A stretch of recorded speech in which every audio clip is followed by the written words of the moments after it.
Bab 96, Kesaksian Perawat. Di tempat lain, Lucy baru saja tiba di rumah sakit dengan membawa beberapa mainan yang sempat ia beli di toko.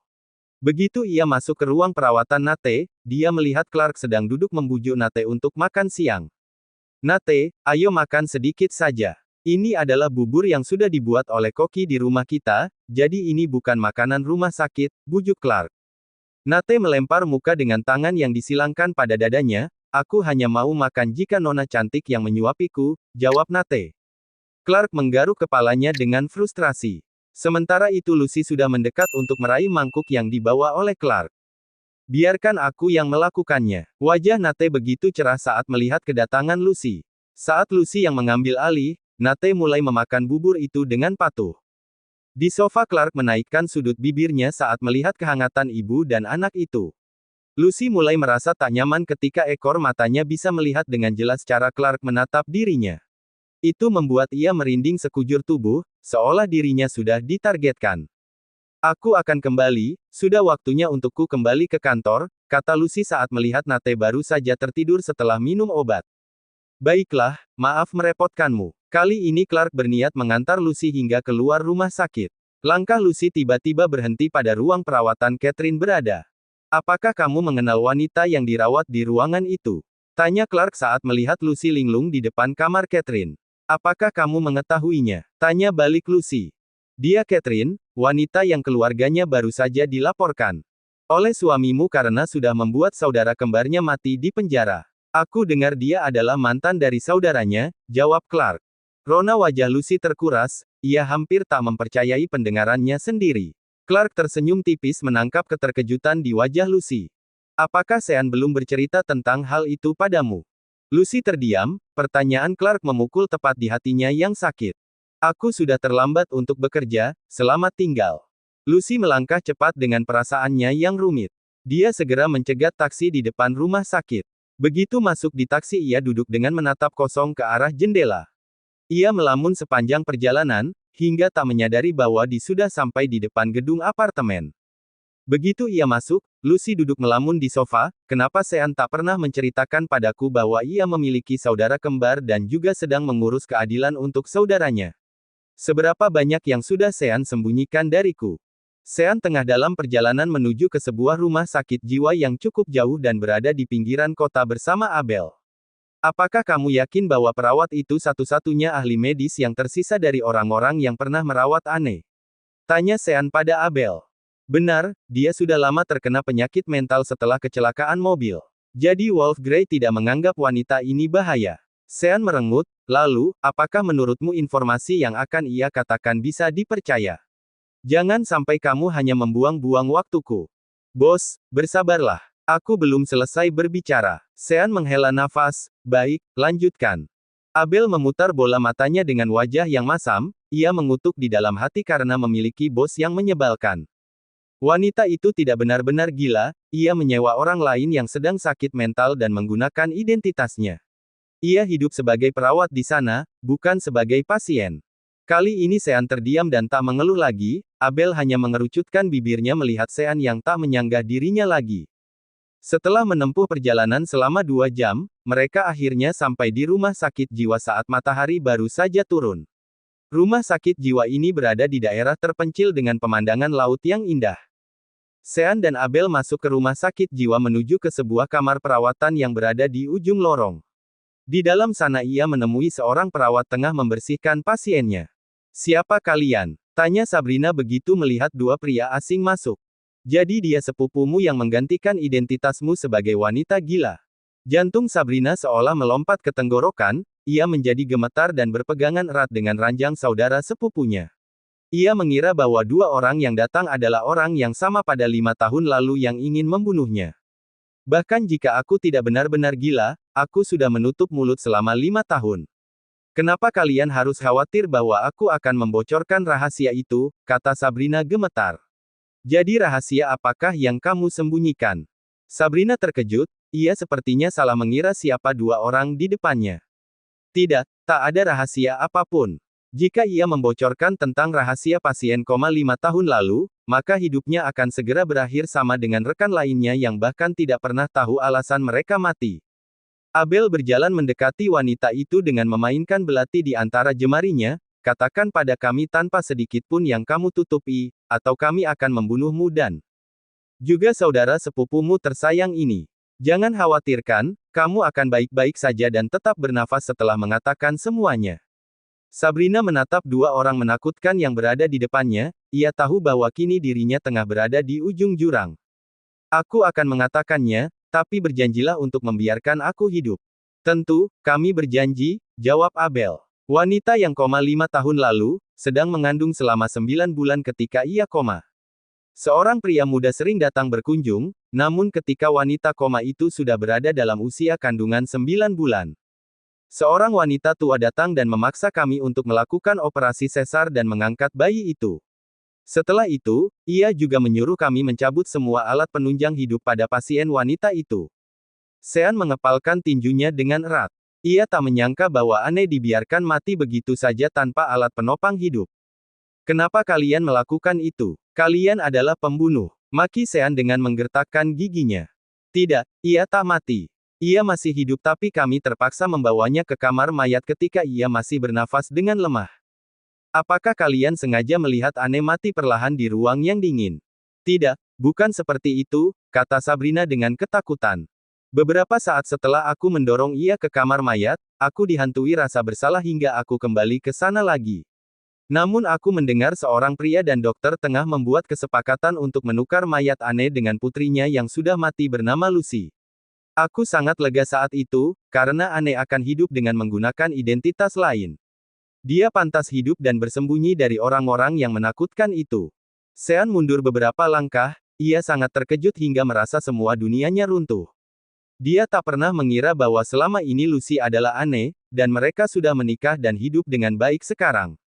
Sesaat kemudian ponsel Abel berdering, setelah mendengarkan sesaat ia menutup panggilan itu. Bos, wanita ini tidak berbohong. Makan Anne kosong dan tak berisi apapun di dalamnya. Sean masih belum bisa menanggapi apapun, ia begitu terkejut hingga tak tahu harus mengatakan apapun. Bab 97, biarkan dia dalam kegelapan. Sean kembali ke mobil, ia mencari rokok untuk menekan rasa gugupnya. Jarinya gemetar bahkan tak sanggup menyalakan pemantik api.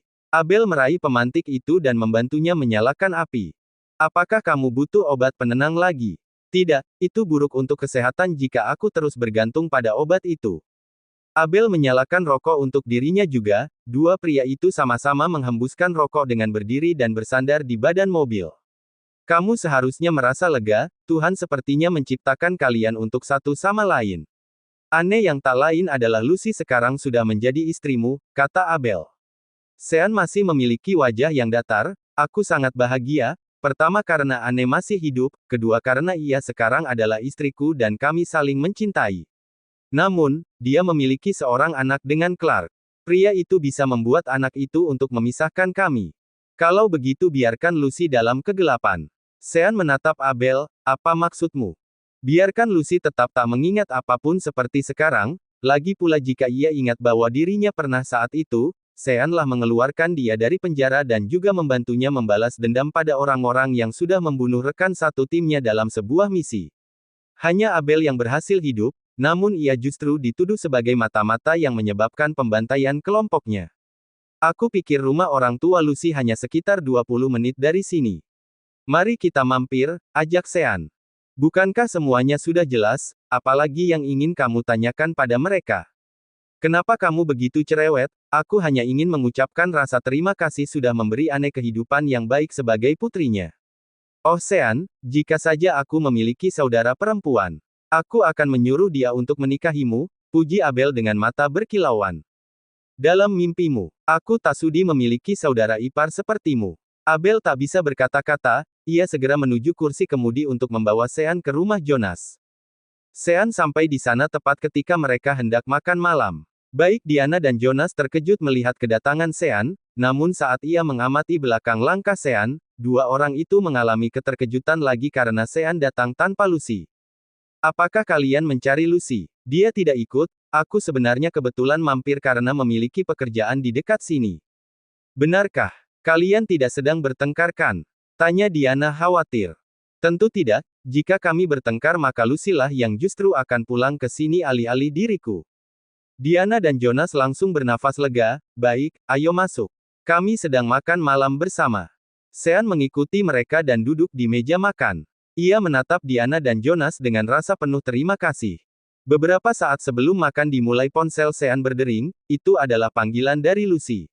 Sean segera mengalihkannya mode panggilan ke panggilan video. Tebak, aku ada di mana sekarang? Tanya Sean sambil memperlihatkan meja makan. Lucy terdiam sesaat sebelum akhirnya mengenali bahwa meja makan itu tampak tak asing dengan yang berada dalam ingatannya. Sean, apakah kamu mengunjungi orang tuaku? Kenapa kamu tak mengajakku? Keluh Lucy.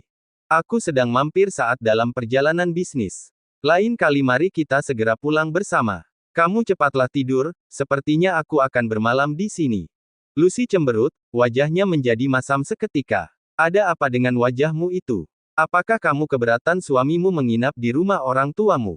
Sahut Diana. Menjengkelkan, aku ditinggalkan sendiri sementara kalian bercengkerama bersama. Baik-baik, jangan merajuk lagi. Aku akan membuatkan makanan kesukaanmu saat Sean kembali besok. Lucy akhirnya tersenyum, mereka mengobrol beberapa saat sebelum mengakhiri panggilan. Setelah makan malam, Jonas mengajaknya untuk bermain catur seperti biasanya. Kenapa kamu tidak membiarkan dia istirahat? Dia baru saja menyelesaikan urusan bisnis namun kamu sudah menyeretnya untuk bermain catur, keluh Diana. Tak apa Bu, aku juga sedang ingin mengobrol dengan ayah. Diana tak bisa berkata-kata lagi, setelah menyiapkan kudapan untuk menemani Sean dan Jonas bermain catur. Ia naik ke atas untuk tidur karena harus bangun pagi untuk membuatkan Lucy makanan besok. Terima kasih, kata Sean mengawali permainan catur. Jonas mengalihkan perhatian dari papan catur ke arah Sean, kenapa tiba-tiba mengatakan hal itu? Terima kasih sudah memberikan kehidupan untuk Anne sebagai Lucy. Jonas terkejut, jantungnya seolah berhenti berdetak. Apakah kamu sudah mengetahui siapa Lucy yang sebenarnya? Tanya Jonas dengan wajah yang pucat. Sean mengangguk, aku tidak tahu alasan sebenarnya kamu membawa dia pulang dan menggantikan posisi Lucy. Namun apapun itu, aku sangat berterima kasih padamu sudah memberinya kesempatan untuk hidup. Apakah Lucy mengetahuinya? Tidak, aku juga tak berniat untuk memberitahunya. Jonas bernafas lega, itu keputusan yang bagus, aku tidak bisa membiarkan istriku tahu bahwa dia bukanlah Lucy putri kami. Dia memiliki jantung yang lemah. Aku mengerti, jawab Sean. Sean, terima kasih sudah menerima dia apa adanya bahkan setelah kamu mengetahui bahwa dia bukanlah Lucy putri kami. Jonas menatap Sean dengan bola matanya yang memerah. Dia menyayangi gadis itu sama banyaknya seperti ia menyayangi putri kandungnya sendiri. Jonas juga sudah menyelidiki siapa Anne sebenarnya setelah memutuskan untuk menjadikan ia sebagai Lucy. Ia tahu betul bahwa Anne adalah wanita yang pernah diperkosa dan koma. Bekas operasi di perutnya menunjukkan bahwa ia pernah mengalami proses operasi sesar. Dia sempat merasa takut bahwa Sean akan meninggalkan Lucy begitu tahu siapa jati dirinya yang sebenarnya. Tak banyak pria yang bisa menerima kekurangan seperti itu. Sebagian besar penderitaan yang ia terima di masa lalu adalah karena kesalahanku. Tuhan mempertemukan kami lagi untuk membuatku menebus penderitaan yang pernah ia alami sebenarnya. Jonas menyipitkan matanya, cara ia menatap Sean memperlihatkan dengan jelas bahwa ia butuh penjelasan dari perkataan yang baru saja dilontarkan oleh Sean. Sean akhirnya menjelaskan semuanya pada Jonas, termasuk Clark yang mencoba untuk merebut Lucy darinya. Bagaimana jika kamu dan Lucy pindah ke tempat tinggal keluargamu di pulau? Clark tak akan bisa menjangkau kalian di sana. Iya, aku sedang memikirkan hal itu. Namun aku harus membuat alasan yang bagus agar Lucy tidak curiga. Bab 98, kamu selalu cantik di mataku. Saat pagi hari Sean sudah kembali ke kota bersama makanan favoritnya yang dimasukkan ke wadah termal oleh Diana.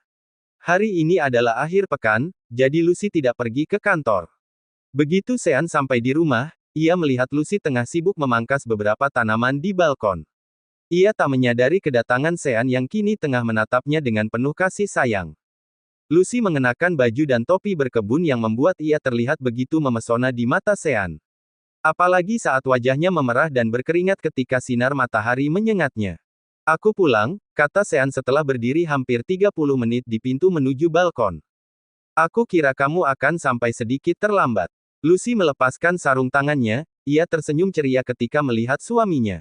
Sean berjalan mendekati Lucy, ia menyelipkan beberapa helai rambut Lucy yang jatuh di wajahnya ke belakang telinga. Ibumu mengirim beberapa makanan kesukaanmu. Apakah kamu tidak ingin memakannya? Tentu, meski masih lama untuk waktu makan siang, tapi perutku selalu muat untuk apa saja yang dibuat oleh ibuku. Lucy akhirnya menuju dapur dan meletakkan semua makanan yang semula di wadah termal ke dalam piring lauk.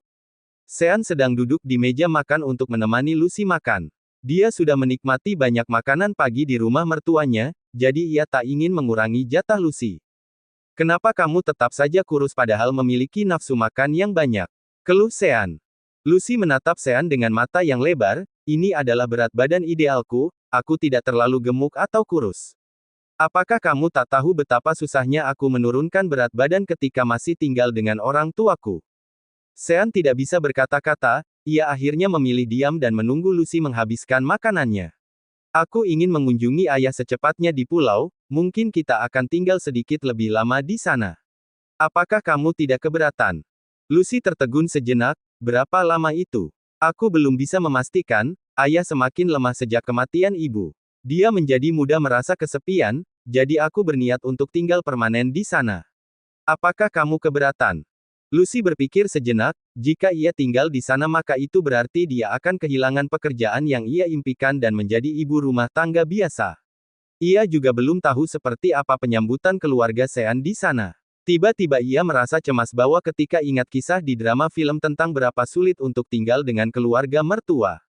Beri aku waktu ya, setidaknya seminggu, aku masih memiliki beberapa pekerjaan dengan klien. Aku tidak ingin membuat mereka kecewa dengan berhenti di tengah jalan. Baiklah, aku sudah cukup bahagia karena kamu menyetujuinya.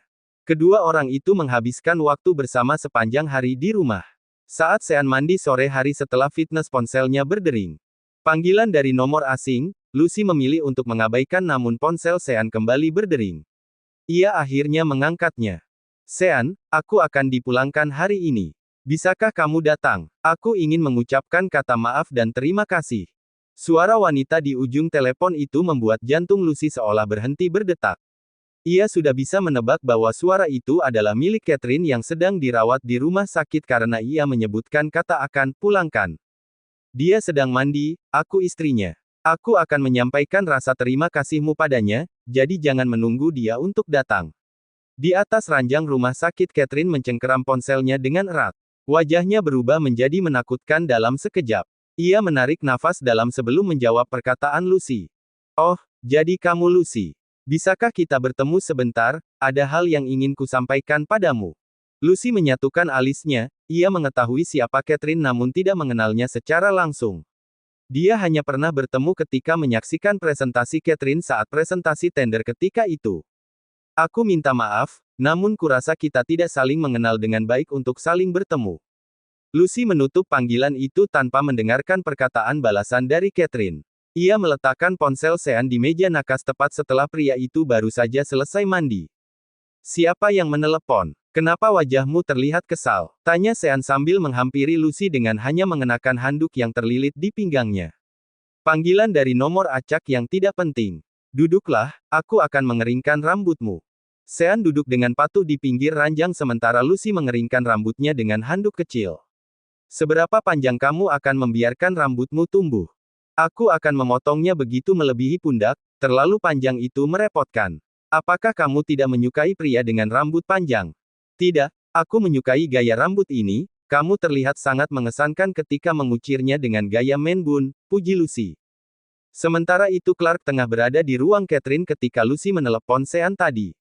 Ia terlihat sangat terganggu begitu mengetahui bahwa Lucy menjawab panggilan telepon untuk Sean, terlebih lagi ia tampak tak terpancing sama sekali ketika wanita lain menghubungi suaminya. Lucy sepertinya tidak mudah untuk dihadapi, keluh Catherine, Sean juga masih terlihat dingin setelah semua drama bunuh diriku. Clark menyeringai, apakah kamu memutuskan untuk menyerah? Catherine mengepalkan tinjunya, wajahnya terlihat begitu ambisius, tentu saja tidak. Aku bahkan tidak menyerah pada Jonathan bahkan ketika ia sudah mati. Aku tak akan membiarkan ia lepas kali ini saat ia ternyata masih hidup.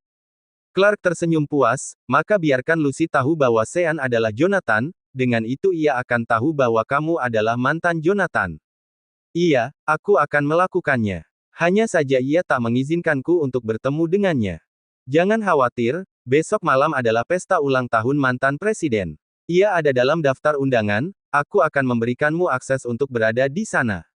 Catherine tersenyum puas, ia yakin akan memiliki kesempatan untuk berbicara dengan Lucy di pesta itu.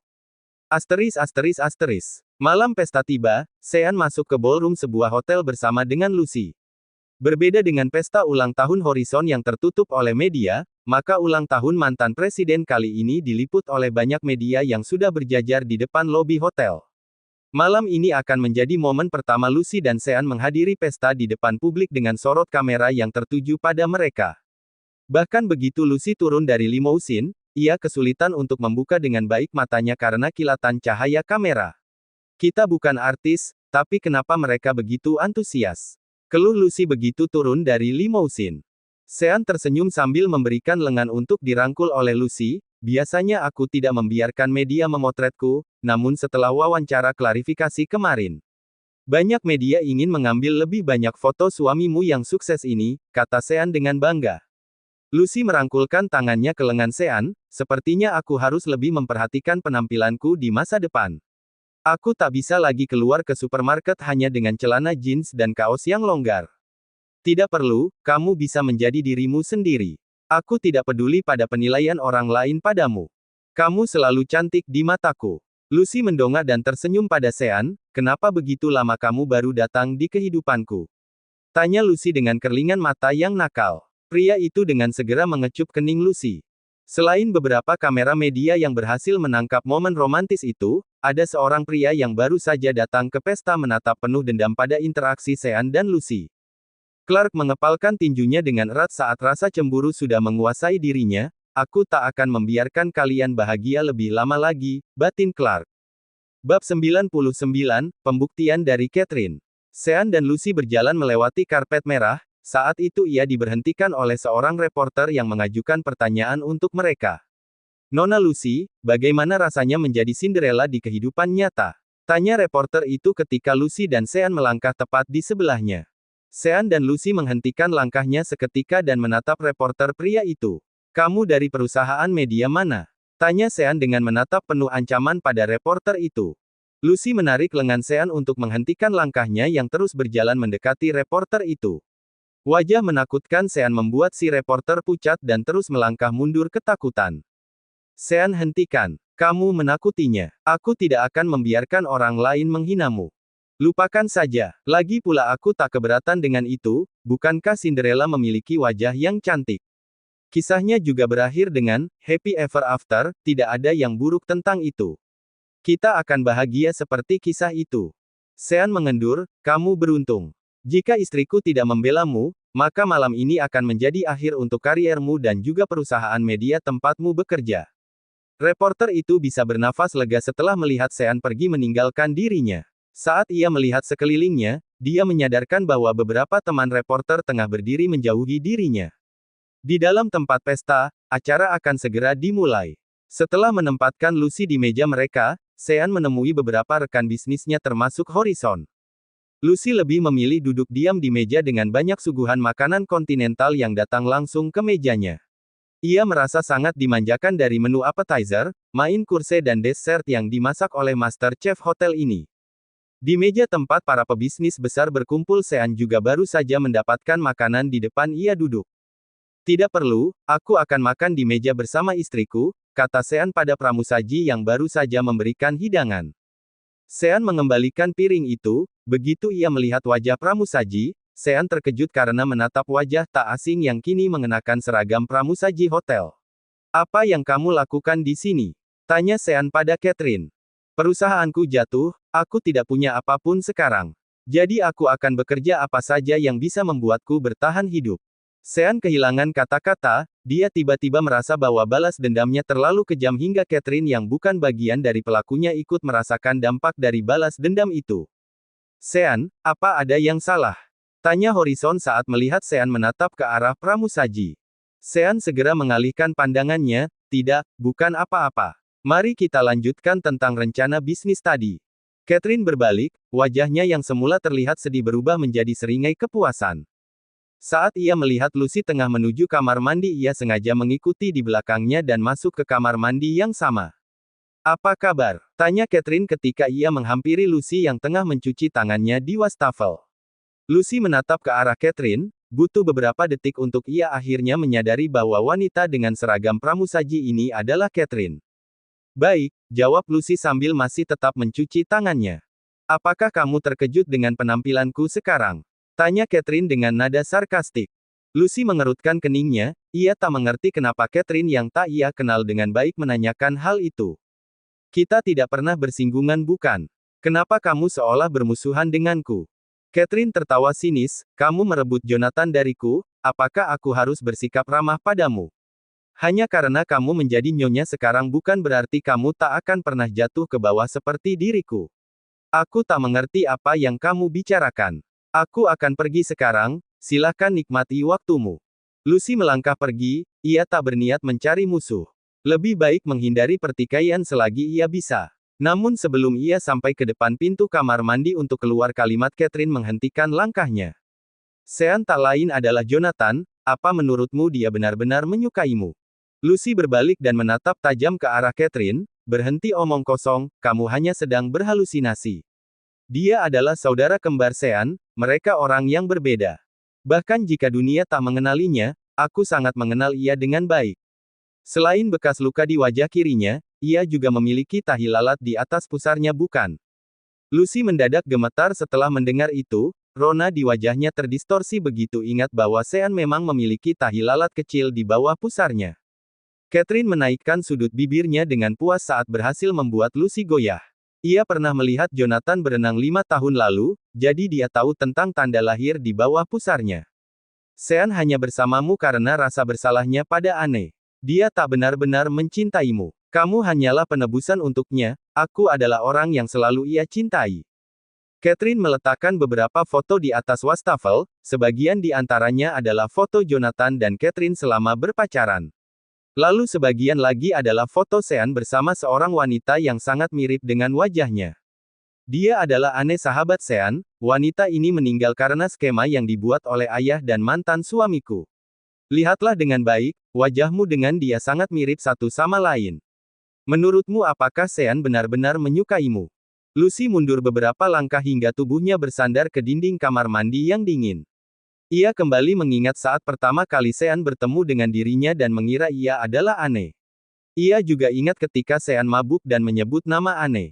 Tiba-tiba Lucy menjadi semakin lemah dan kesulitan bernafas. "Tidak, ini tidak mungkin. Kamu hanya berbohong," kata Lucy sambil menggelengkan kepalanya dengan linglung beberapa kali. "Lucy, jika aku jadi kamu, aku akan pergi sejauh mungkin dari Sean. Akan sangat menyakitkan bersama orang yang tidak benar-benar mencintaimu, apalagi wajahmu akan selalu menjadi duri dalam hubungan kalian." "Diam," pekik Lucy, "aku dan Sean saling mencintai. Aku tak akan pernah percaya dengan perkataanmu yang hanya ingin memisahkan kami. Berhenti membohongi diri sendiri. Apakah kamu ingin menunjukkan perkataanku benar atau tidak?" Lucy terdiam, ia tidak tahu harus menjawab apa. Di sisi lain ia ingin mempercayai Sean, namun setelah melihat foto yang ditunjukkan oleh Catherine, hatinya menjadi goyah. Dia juga ingin melihat bukti bahwa Sean tidak seperti itu. Catherine menganggap diamnya Lucy sebagai persetujuan. Dia melangkah keluar dari kamar mandi diikuti dengan Lucy yang berjalan dengan sekuat tenaga di tengah tubuhnya yang gemetar. Ia menatap Catherine memasuki ballroom dan menuju ke arah Sean duduk. Lucy berhenti dan memilih untuk mengamati Catherine dari jauh. Sementara wanita itu kini memulai aksinya yang sudah ia persiapkan sebelumnya. Ia menekan luka di dadanya dengan keras hingga noda darah mulai mewarnai seragam putih pramusaji yang ia kenakan. Dia juga sengaja berjalan dengan nampan dan menabrakkan dirinya pada seorang wanita. Brak, nampan berisi minuman itu jatuh ke lantai, disusul dengan Catherine yang jatuh terduduk di lantai dengan wajah pucat. "Apa kamu tak punya mata?" pekik wanita yang merupakan salah satu tamu pesta. "Maafkan aku," kata Catherine dengan suara yang lemah. Kejadian itu menarik perhatian banyak orang termasuk Sean yang berdiri tak jauh dari tempat kejadian. Begitu menyadari bahwa pelayan yang jatuh ke lantai itu adalah Catherine, ia segera menuju ke arahnya dan menatap pada dada tempat luka tusuk. Ia melihat luka itu kembali berdarah. "Apakah kamu tahu berapa mahal gaun yang aku kenakan?" maki wanita itu. Diam, sahut Sean, ia berjalan mendekati Catherine yang mulai lemah dan hampir pingsan. Dia terluka dan berdarah, apakah kamu tidak bisa melihatnya? Lanjut Sean. Catherine yang terduduk di lantai hampir ambruk, Sean dengan cepat menopang tubuhnya dan menggendong Catherine untuk dibawa ke rumah sakit. Lucy yang menatap adegan itu tak bisa lagi menahan air matanya. Ia merasakan hatinya seperti dicincang hingga menjadi bagian yang sangat kecil.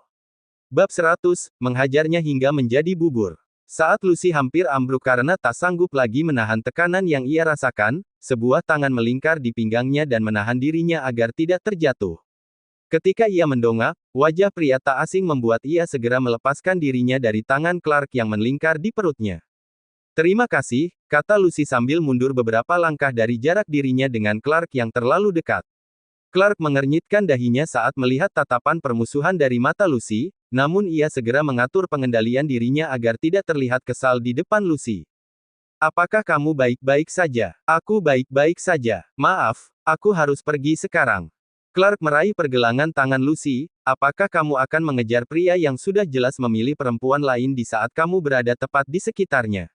Sean tidak pernah mencintaimu, itu akan selalu menjadi milik Catherine. Jadi aku harap kamu menyerah padanya sebelum terluka begitu dalam. Lucy sangat kesal, ini kedua kalinya malam ini ia mendengar tentang hal itu. Perkataan bahwa Sean tidak pernah benar-benar mencintai dirinya, hal itu memukul tepat ke dalam luka di hatinya dan ia menjadi sangat marah. Aku tidak butuh nasihat orang lain untuk menentukan apa yang harus aku lakukan, lagi pula hanya Sean yang tahu siapa sebenarnya yang ia cintai.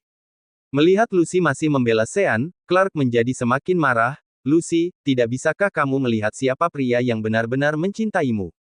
Lucy memutar bola matanya dengan kilatan wajah yang kesal, seperti pada kebanyakan drama yang ia lihat maka kalimat berikutnya adalah kalimat pernyataan bahwa Clark adalah pria yang mencintai dirinya dengan tulus.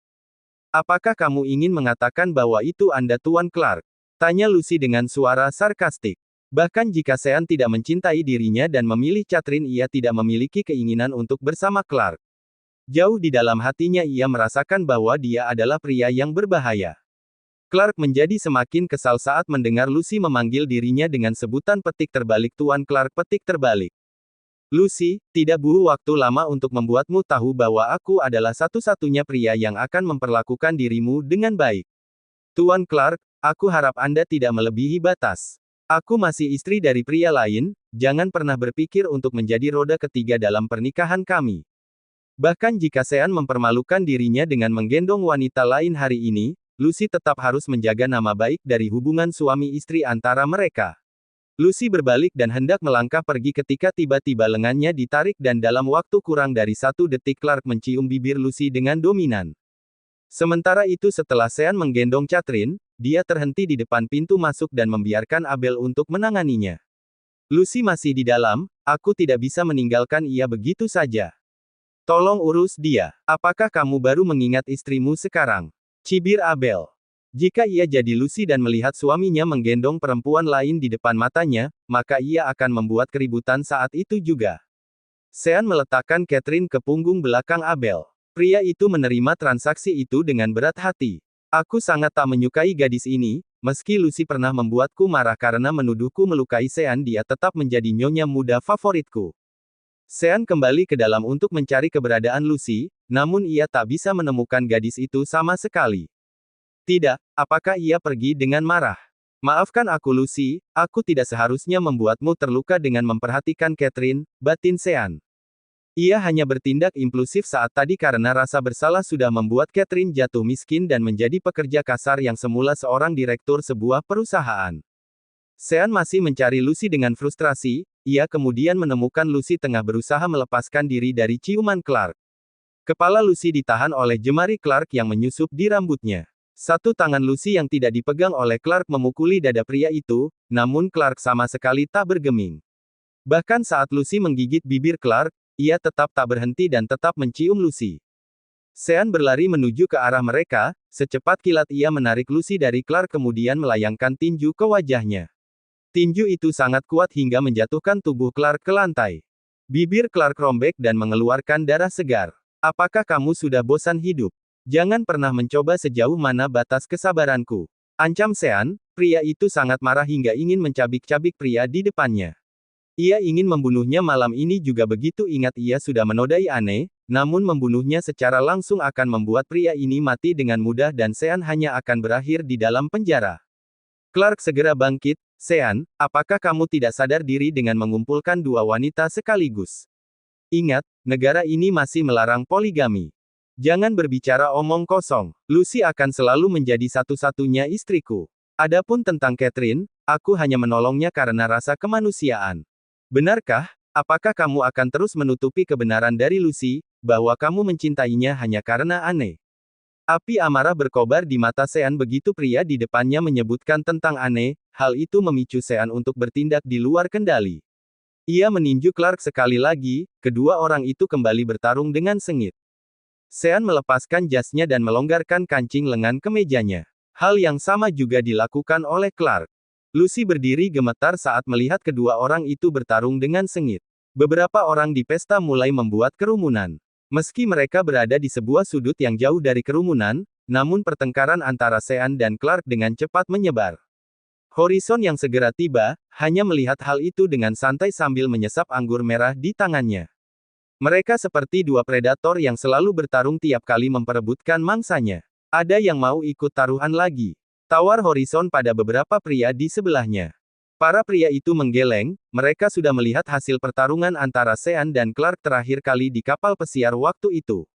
Kali ini mereka tak ingin kehilangan uang taruhan lagi. Kalian sungguh tak menyenangkan. Sean terus menyudutkan Clark dengan banyak pukulan, pria itu ingin mengeluarkan stimulan namun dia tak bisa melakukan hal itu di bawah penglihatan banyak orang. Clark kemudian menendang Sean di perutnya hingga membuat ia mundur beberapa langkah. Melihat Sean sedikit lengah karena rasa sakit, Clark kembali menyerang Sean dengan beberapa pukulan hingga membuat Sean kehilangan penglihatan dan telinganya mulai berdenging.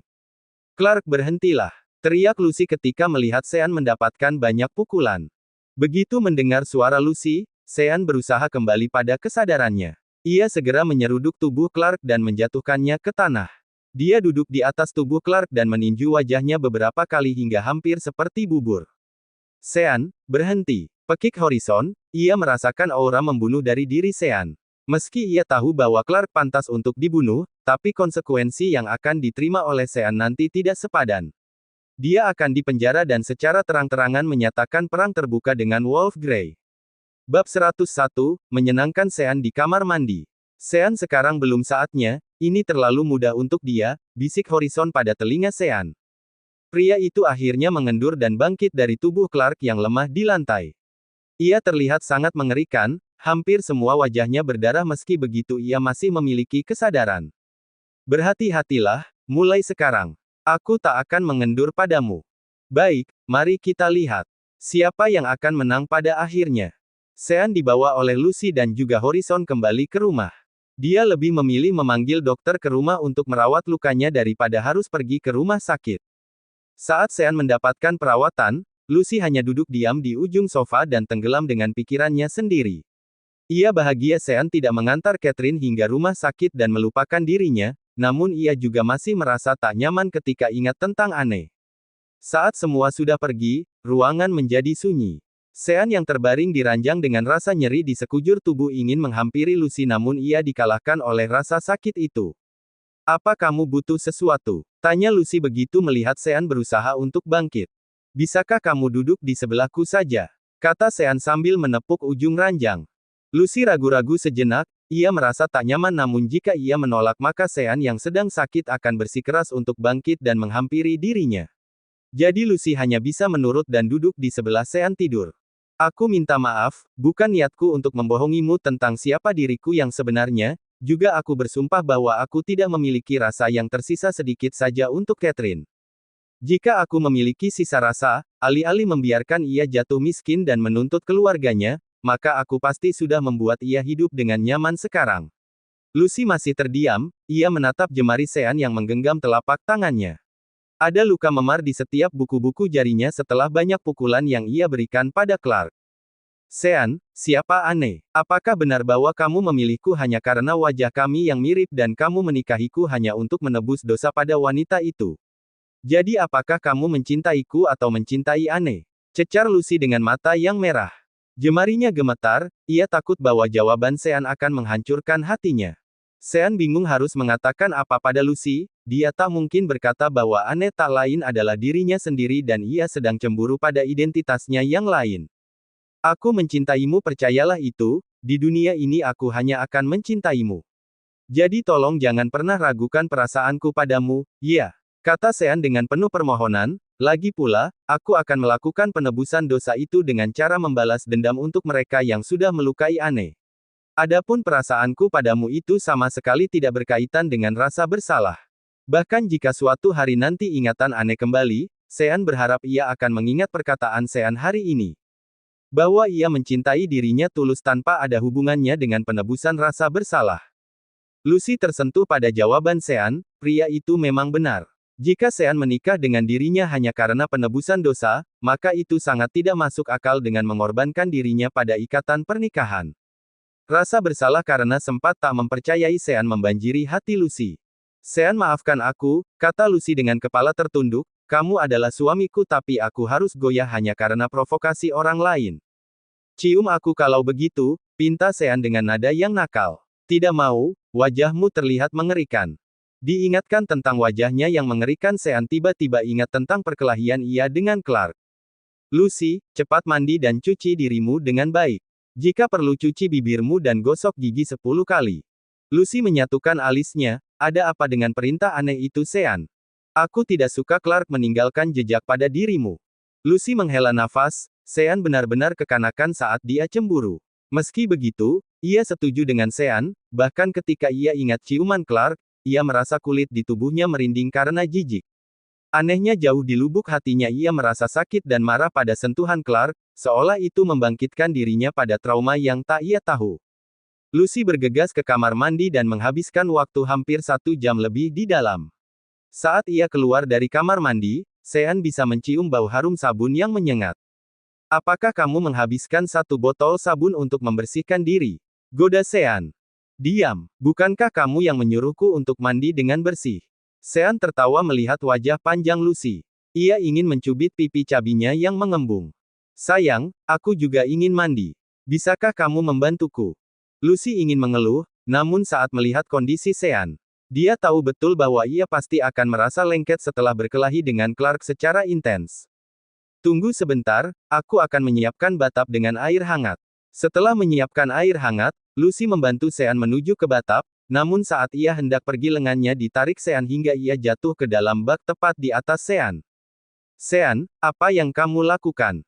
Sean melepaskan tali jubah mandi kimono Lucy, bukankah hari ini kita sudah tidak berpantangan lagi? Ini sudah lewat 2 minggu, lukamu sudah jauh membaikkan. Tanya Sean sambil mengarahkan jarinya ke arah sensitif Lucy. Lucy menghempaskan tangan Sean, lihatlah dirimu. Bagaimana mungkin kamu masih memiliki kekuatan untuk melakukan hal ini, keluh Lucy sambil menunjuk ke area di tubuh Sean yang penuh memar. Kalau begitu kamu yang mengambil kendali kali ini, aku akan menjadi pasif dan penurut, tawar Sean. Perkataan Sean membuat wajah Lucy memerah, ia bahkan tersedak oleh air liurnya sendiri hingga terbatuk.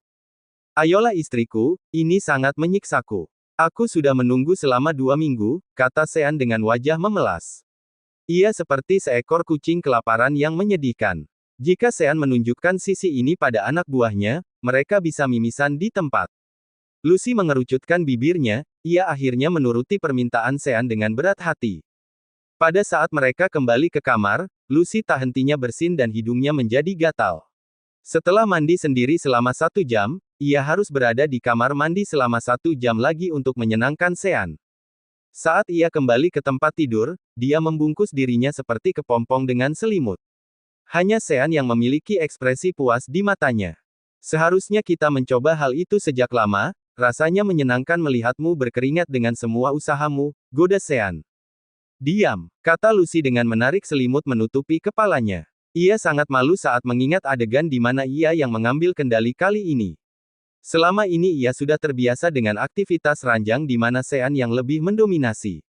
Sean tersenyum melihat Lucy membungkus dirinya, ia bangkit menuju dapur dan membuatkan minuman jahe hangat untuk Lucy. Bangun dan minumlah air jahe ini, tubuhmu akan segera menjadi hangat.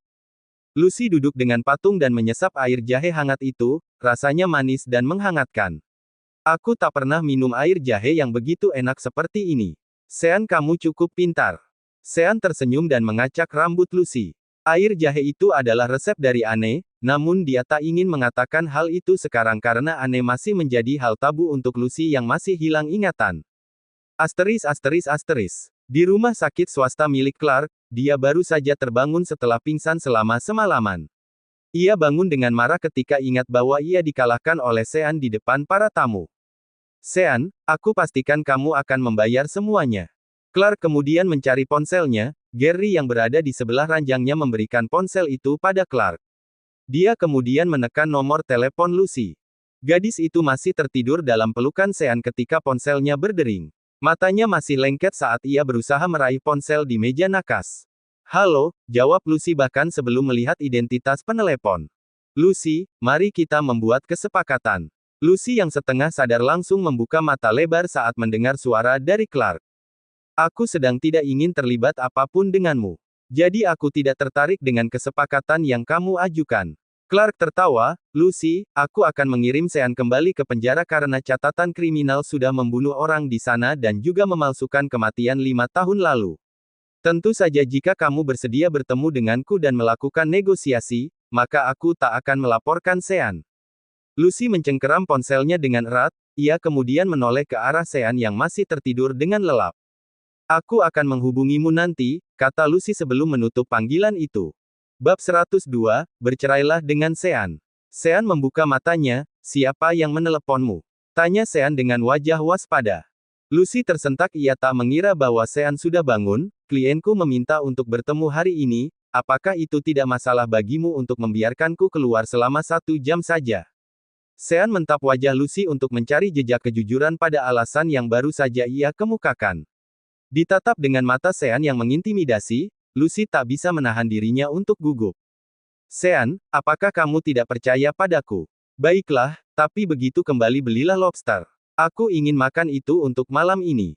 Lucy mengangguk, ia merasa bersalah sudah membohongi Sean. Asteris asteris asteris. Lucy naik taksi untuk menuju ke rumah sakit tempat Clark dirawat. Dia berjalan kamar VVIP, saat masuk dia bisa melihat Clark sedang duduk di ranjangnya dengan senyum hangat ketika melihat kedatangan Lucy. Kamu akhirnya datang juga, aku sudah lama menunggumu. Lucy menatap wajah Clark dengan penuh kebencian, namun kali ini Clark tidak merasa terintimidasi dengan tatapan itu.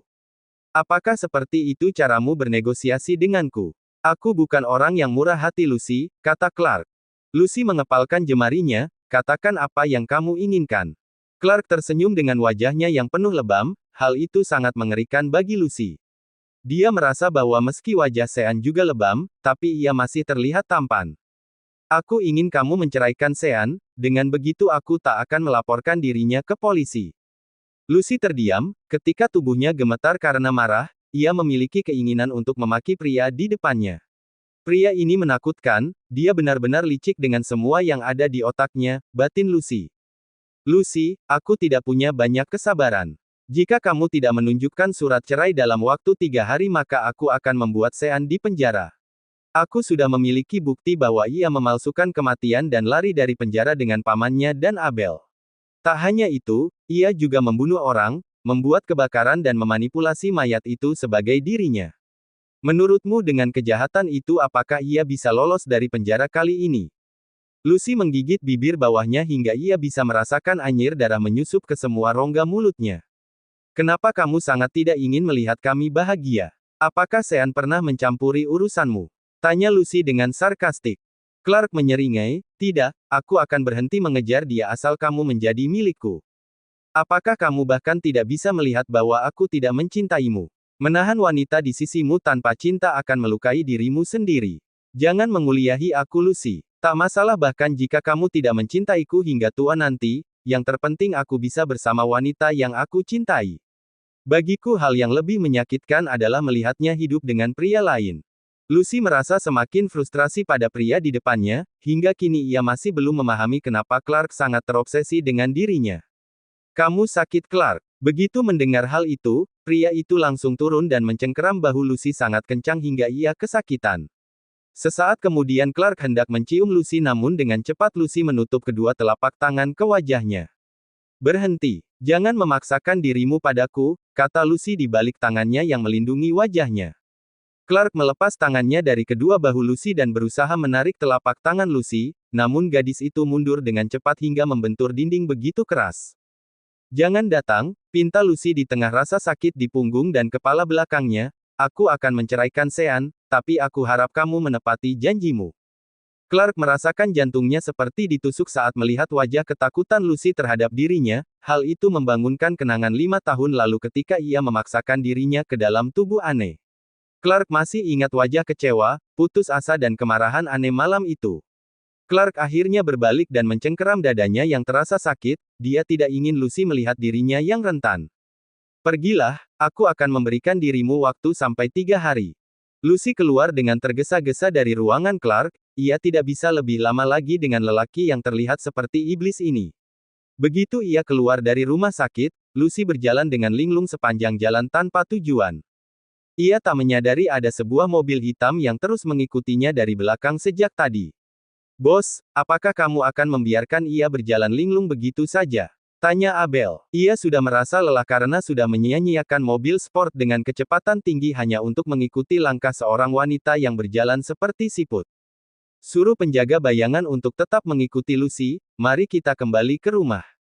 Abel bernafas lega setelah mendengar hal itu. Ia dan Sean sebenarnya sudah lama mengikuti Lucy sejak ia keluar dari apartemen, namun Sean tidak bisa mendengarkan apa yang dibicarakan oleh Lucy dan Clark, karena ruangan itu dijaga ketat oleh pengawal Clark pada depan pintu.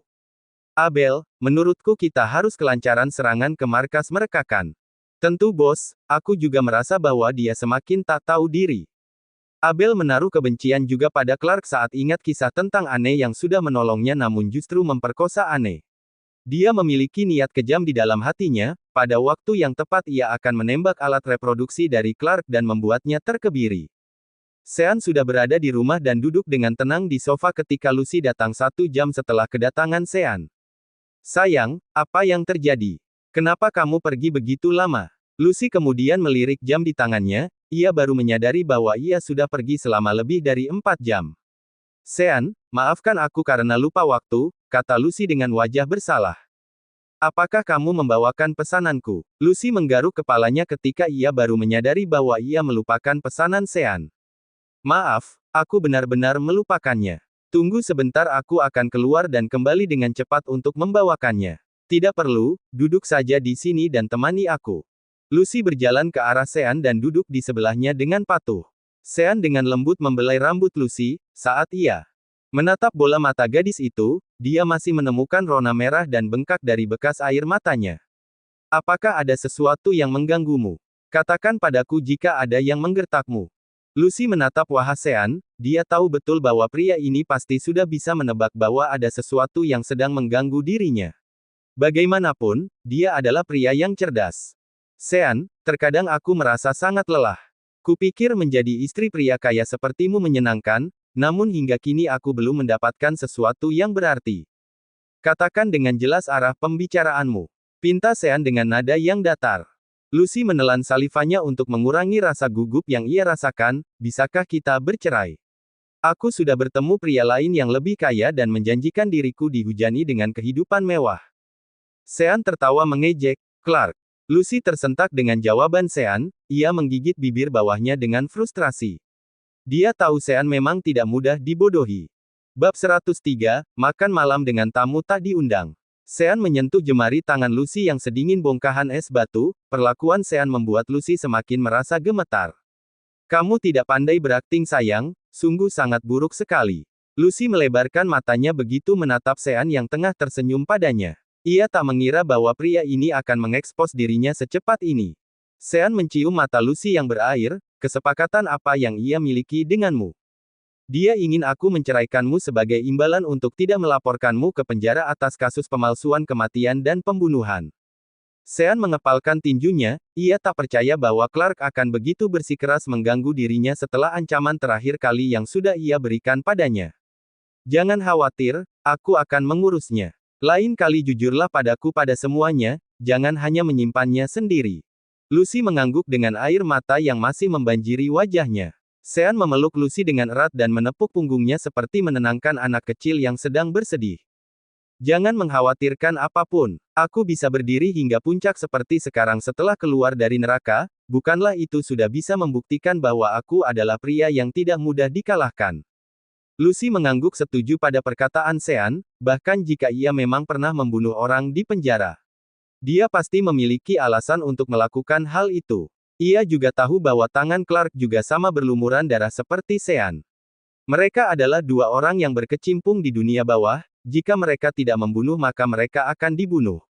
Meski begitu jika ia bisa memilih dia lebih suka kehidupan yang damai dan sederhana bersama Sean. Bahkan jika ia hanya akan berakhir menjadi petani di ladang, dia akan selalu membantu Sean dengan senang hati. Menjadi istri orang berkuasa seperti Sean terlalu banyak yang harus diwaspadai.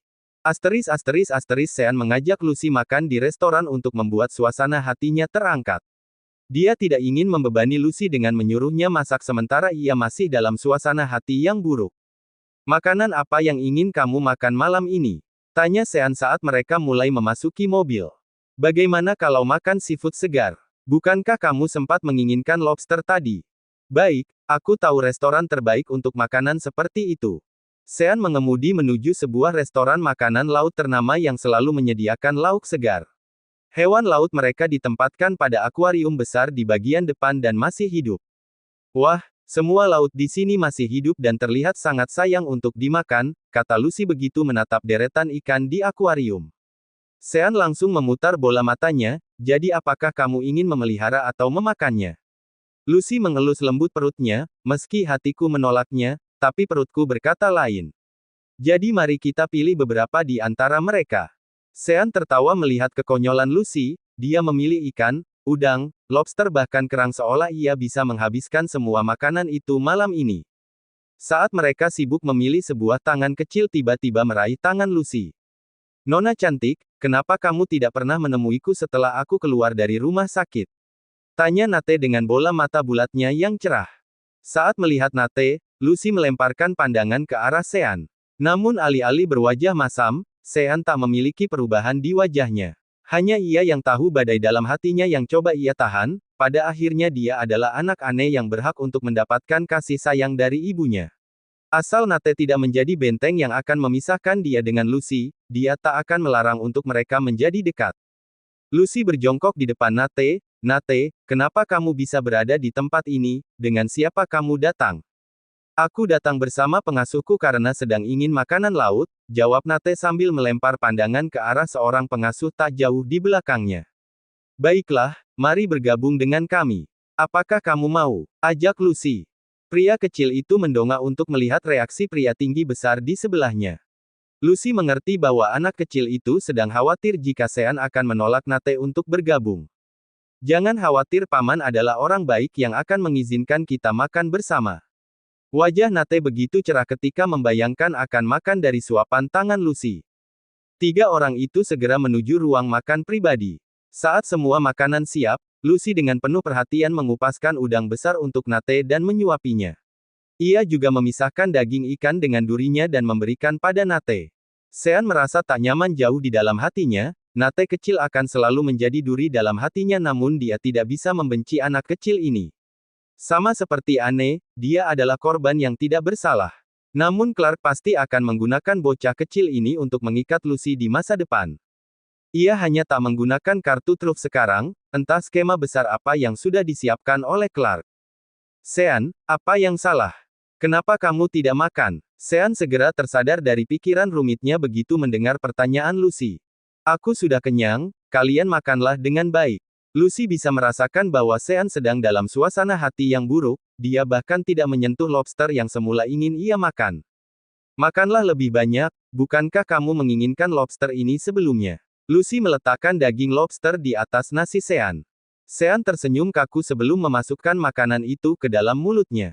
Beberapa saat kemudian Nate terlihat sangat tidak nyaman ketika duduk. Nate, apa yang terjadi? Kenapa kamu terlihat gelisah? Tanya Lucy. Wajah Nate memerah. Aku perlu pergi ke kamar mandi, kata Nate dengan lirih. Baiklah kalau begitu aku akan mengantarmu. Tapi, apakah kamu diperbolehkan untuk masuk kamar mandi lelaki? Tanya Nate dengan lugu. Baru ketika itu Lucy sadar bahwa dia tak bisa masuk ke kamar mandi pria untuk membantu Nate. Bola mata Lucy dan Nate akhirnya tertuju pada Sean. Pria itu menunjuk ke hidungnya sendiri ketika melihat dua wajah sedang menatap dirinya penuh harap. Denganku? Tanya Sean dengan wajah yang tak percaya. Baik, Nate dan Lucy mengangguk bersamaan. Sean menghela nafas, ia dengan berat hati berdiri untuk membantu Nate ke kamar mandi. Posisi pispot yang tinggi membuat Sean harus mengangkat tubuh Nate agar bisa menjangkaunya. Paman, tutup matamu ya. Jangan lihat atau aku akan membutuhkan waktu lama untuk bisa mengeluarkan kencingnya. Sean menghela nafas, tenang, aku benar-benar tak tertarik dengan almond kecil milikmu. Ketika Nate menoleh wajah Sean yang sudah memejamkan matanya, ia baru bisa menyelesaikan buang air kecilnya dengan baik. Jadilah baik dan tunggu aku di luar ya. Paman harus buang air kecil juga. Nate mengangguk, senyum tersungging di wajahnya. Ia tak mengira lelaki yang terlihat begitu menakutkan ini bisa berbicara lembut dengannya.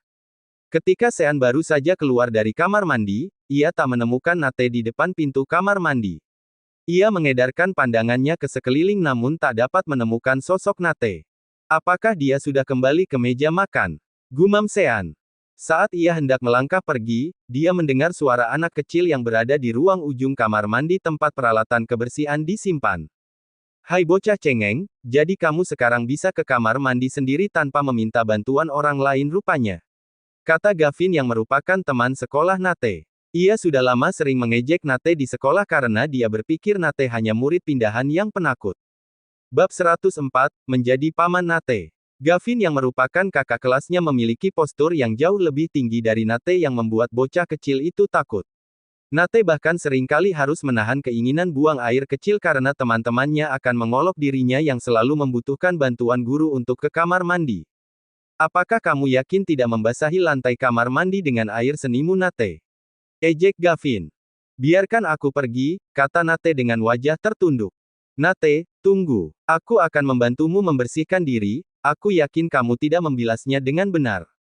Gavin mengambil cairan pembersih lantai dan hendak menuang ke celana Nate namun gerakan itu tertahan oleh tangan Sean yang tiba-tiba mengangkat tubuh Gavin dengan mencengkeram kerah bajunya. Apakah kamu ingin bertindak seperti jagoan kecil? Gavin ketakutan ketika menyadari ada pria tinggi besar dengan wajah menakutkan yang mengangkat tubuhnya. Nate sementara lain sangat gembira seolah pahlawannya baru saja datang. Paman, aku minta maaf. Tolong turunkan aku, rengek Gavin dengan berlinang air mata. Sean menurunkan bocah itu, aku adalah paman Nate, jika kamu berani merundungnya lagi, maka aku akan mendatangimu dan mengangkat tubuhmu sangat tinggi kemudian melemparkanmu ke tong sampah. Apa kamu mengerti? Gavin mengangguk beberapa kali, aku berjanji tidak akan melakukannya lagi, kata Gavin gemetar. Dia berbohong, waktu itu ketika guru memergoki dia merundungku, dia juga berjanji untuk tak mengulanginya lagi, sahut Nate sambil berlari ke samping tubuh Sean seolah mencari perlindungan. Sean menghela nafas, ia menatap wajah Gavin dengan mata menyipit, di mana orang tuamu? Dia ada di ruang pribadi nomor 8. Aku harap kamu tidak akan melaporkanku padanya, atau kamu akan menyesal setelah melihat siapa ayahku sebenarnya, jawab Gavin penuh percaya diri meski tubuhnya masih gemetar. Baik, mari kita lihat. Sean dan dua anak itu menuju ke kamar pribadi nomor 8, begitu Sean masuk dan membuka pintu. Seorang pria yang tengah duduk dengan istrinya tampak terkejut ketika melihat Sean. Tuan Sean, aku tak menyangka bahwa kami akan bertemu di sini, sapa Christian yang merupakan seorang wali kota. Aku menemukan putra Anda hendak melemparkan cairan pembersih ke tubuh keponakanku, apakah kamu tidak bisa mengajari putramu dengan baik? Wajah Christian menjadi pucat seketika, dia menatap wajah anaknya dengan marah. Gavin berlari ke pelukan ibunya untuk meminta bantuan.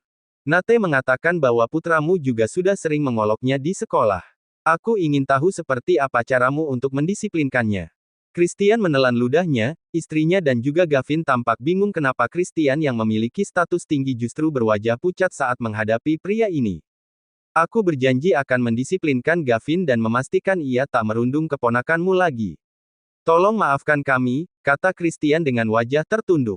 Dia tahu siapa Sean yang bahkan seorang pengusaha terkenal sekelas Horizon hanya menjadi salah satu anak buahnya. Jika pria ini marah, maka kariernya di politik akan hancur hanya dengan satu kalimat dari mulutnya. Tidak, aku ingin anakmu dipindahkan dan jangan lagi berada di lingkungan sama dengan Nate. Kata Sean dingin. Wajah istri Christian memerah, sayang, tolong jangan biarkan putra kita pindah dari sekolah, itu adalah satu-satunya sekolah kalangan atas dengan fasilitas terbaik di kota ini, keluh istri Christian, jika teman sosialitanya tahu bahwa Gavin dipindahkan ke sekolah yang statusnya lebih rendah, maka ia tak akan punya muka lagi menghadapi mereka. Diam, pekik Christian pada istrinya. Setelah menghela nafas dan menghadiahi tatapan belati pada putranya Gavin, ia akhirnya menjawab permintaan Sean. Baiklah, tapi aku harap masalah tidak diperpanjang dan hanya selesai sampai di sini. Sean tersenyum, itu keputusan yang bagus. Sean kemudian membawa Nate kembali ke kamar pribadi mereka dan meninggalkan keluarga kecil yang pucat itu. Sayang, siapa dia? Kamu adalah wali kota, kenapa kamu sangat takut padanya? Kamu tahu Tuan Horizon yang sudah menjadi penyokong terbesarku untuk menjadi wali kota? Tanya Christian pada istrinya.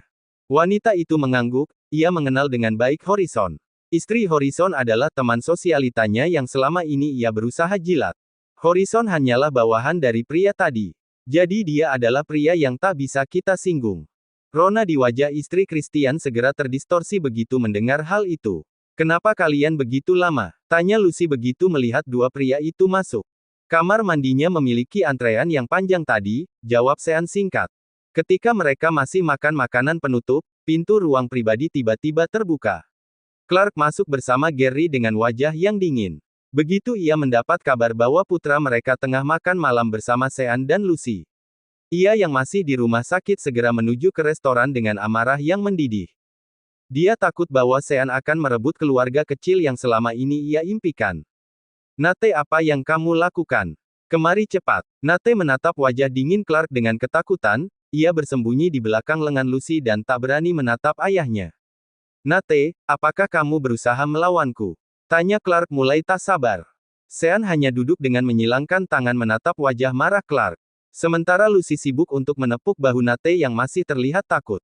Nate, tak apa. Cepat kembali ke ayahmu, dia hanya khawatir dan tidak sedang marah denganmu. Nate menyembulkan kepalanya keluar untuk menatap Clark, dia masih menemukan jejak kemarahan di balik wajah ayahnya. Nate kembali bersembunyi di belakang bahu Lucy. Gary, ambil Nate. Nate segera diambil oleh Gary meski dia mencengkeram tangan Lucy dengan erat. Apa yang terjadi? Dia hanya anak kecil, haruskah kamu menunjukkan taring padanya? Protes Lucy pada Clark. Dia tak tega melihat wajah beringsut Nate yang tak berdaya. Clark menatap wajah Lucy dengan rasa kecewa. Lucy, sepertinya kamu tidak mencerna dengan baik apa yang sudah aku katakan padamu hari ini.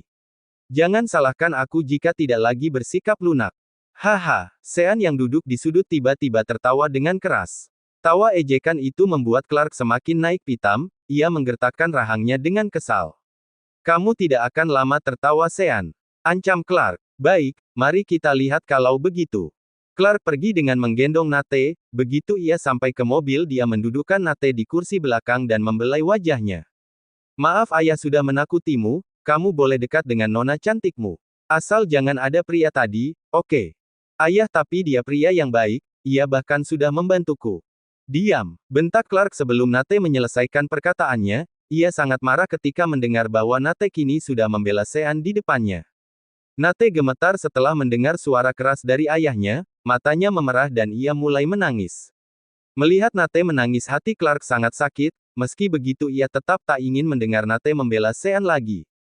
Jadilah baik dan dengarkan perintah ayah.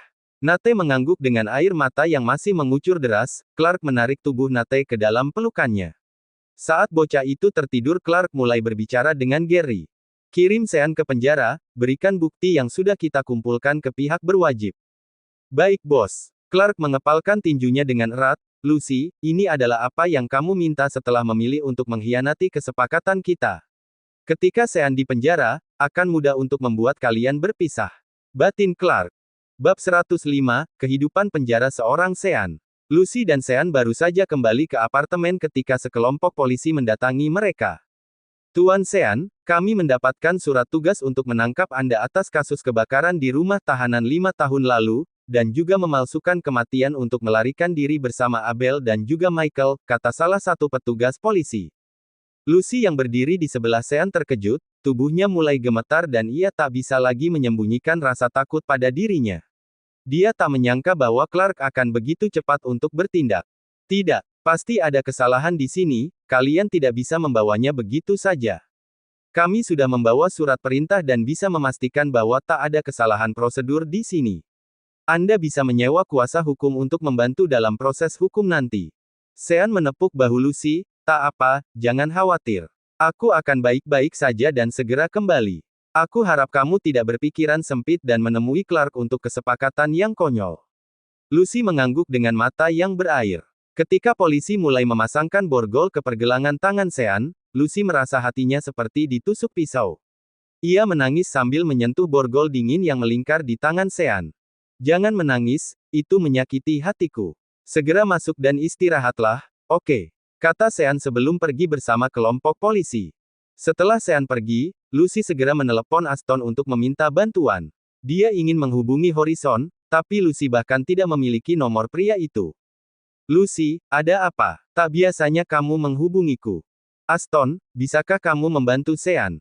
Dia baru saja dibawa ke kantor polisi, tolong hubungi pengacara untuknya dan minta bantuan pada Horizon, kata Lucy sambil terisak. Oke, jangan khawatir. Berhenti menangis, aku akan menangani semuanya. Lucy merasa jauh lebih lega setelah mendengar perkataan Aston. Sementara itu Sean baru saja tiba di kantor polisi ketika melihat Abel juga sudah diborgol dan duduk berbincang dengan kepala kepolisian. Tuan Sean, maaf atas ketidaknyamanannya. Setelah menjalani prosedur singkat kami akan membawa Anda ke rumah tahanan. Percepat saja, aku sudah mengantuk dan ingin tidur. Baik-baik, kami hanya akan mengajukan beberapa pertanyaan untuk berkas penyelidikan. Biarkan kami mengarang sendiri untuk sisanya. Setelah setengah jam, Sean dipindahkan ke rutan dengan mobil Range Rover pribadi milik kepala kantor polisi dan dikawal oleh beberapa kendaraan polisi seolah mereka adalah tamu penting negara. Saat sampai di rumah tahanan Sean dipandu ke sebuah ruangan yang terlihat sangat kontras dengan terakhir kali yang pernah ia lihat di dalam penjaranya 5 tahun lalu yang kumuh dan lembab, kecuali penjara tempat tinggal Michael dulu tentunya. Wah, aku tak mengira bahwa kamu akan berkunjung ke tempat ini lagi. Sapa seorang pria parubaya yang merupakan deputi jenderal kepolisian, ia tengah duduk bersama kepala rumah tahanan untuk menyambut kedatangan Sean dan Abel. Semoga tempat ini tidak mengecewakan dirimu untuk tinggal beberapa hari ke depan, sahut kepala rumah tahanan. Ini jauh lebih baik daripada selokan yang pernah kuhuni 5 tahun lalu. Ayolah, itu hanya karena kami belum tahu siapa kamu sebenarnya. Pintu ruangan tiba-tiba terbuka, Sean menyatukan alisnya ketika melihat Horizon datang dengan beberapa anak buah yang membawa banyak minuman di tangan mereka. Kamu jangan khawatir kesepian Sean, aku akan menemanimu di sini. Bagaimana kalau kita bermain poker? Begitu mendapat kabar bahwa Sean ditahan, Horizon segera mengeluarkan banyak koleksi minuman mewahnya untuk menghabiskan malam bersama Sean dan teman-temannya.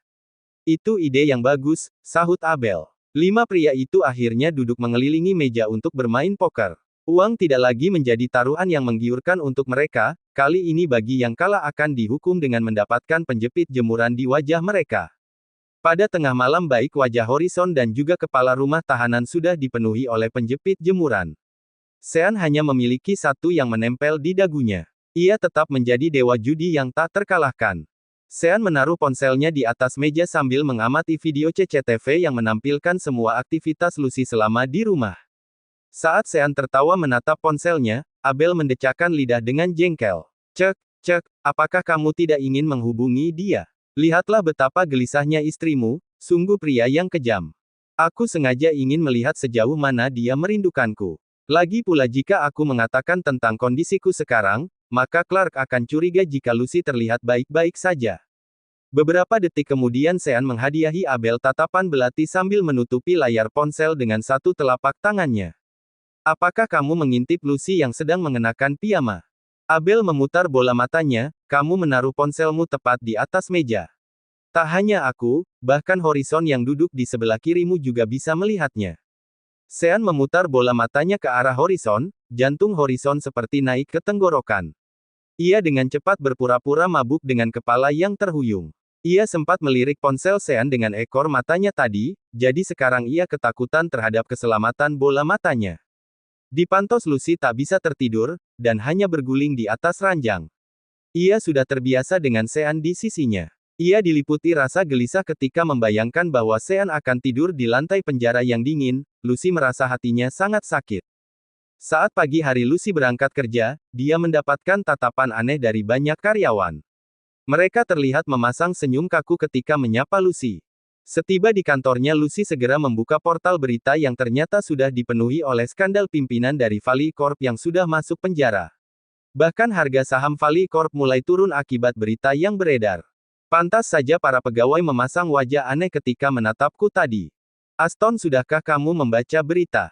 Tanya Lucy begitu menghubungi Aston melalui panggilan telepon. Lucy, aku minta maaf. Aku sedang sibuk sekarang, ada rapat pemegang saham di kantor pusat dan aku harus datang ke sana untuk menggantikan Sean. Aku akan menghubungimu lagi nanti. Panggilan telepon terputus begitu saja bahkan sebelum Lucy bisa menanyakan berita tentang perkembangan status Sean. Saat Lucy masih tenggelam dalam kegelisahan, ponselnya berdering kembali. Apakah kamu puas sekarang Lucy? Ini adalah apa yang kamu inginkan, ejek Clark. Kamu membuatku semakin membencimu Clark. Tak masalah, akan ada hari di mana kamu akan belajar untuk mencintaiku, jawab Clark sambil menatap Nate yang baru saja masuk pintu gerbang sekolahnya. Dalam mimpimu, Lucy, tidak ada gunanya keras kepala. Sean akan segera runtuh, sahamnya jatuh dan dewan direksi akan segera menurunkan ia dari jabatannya.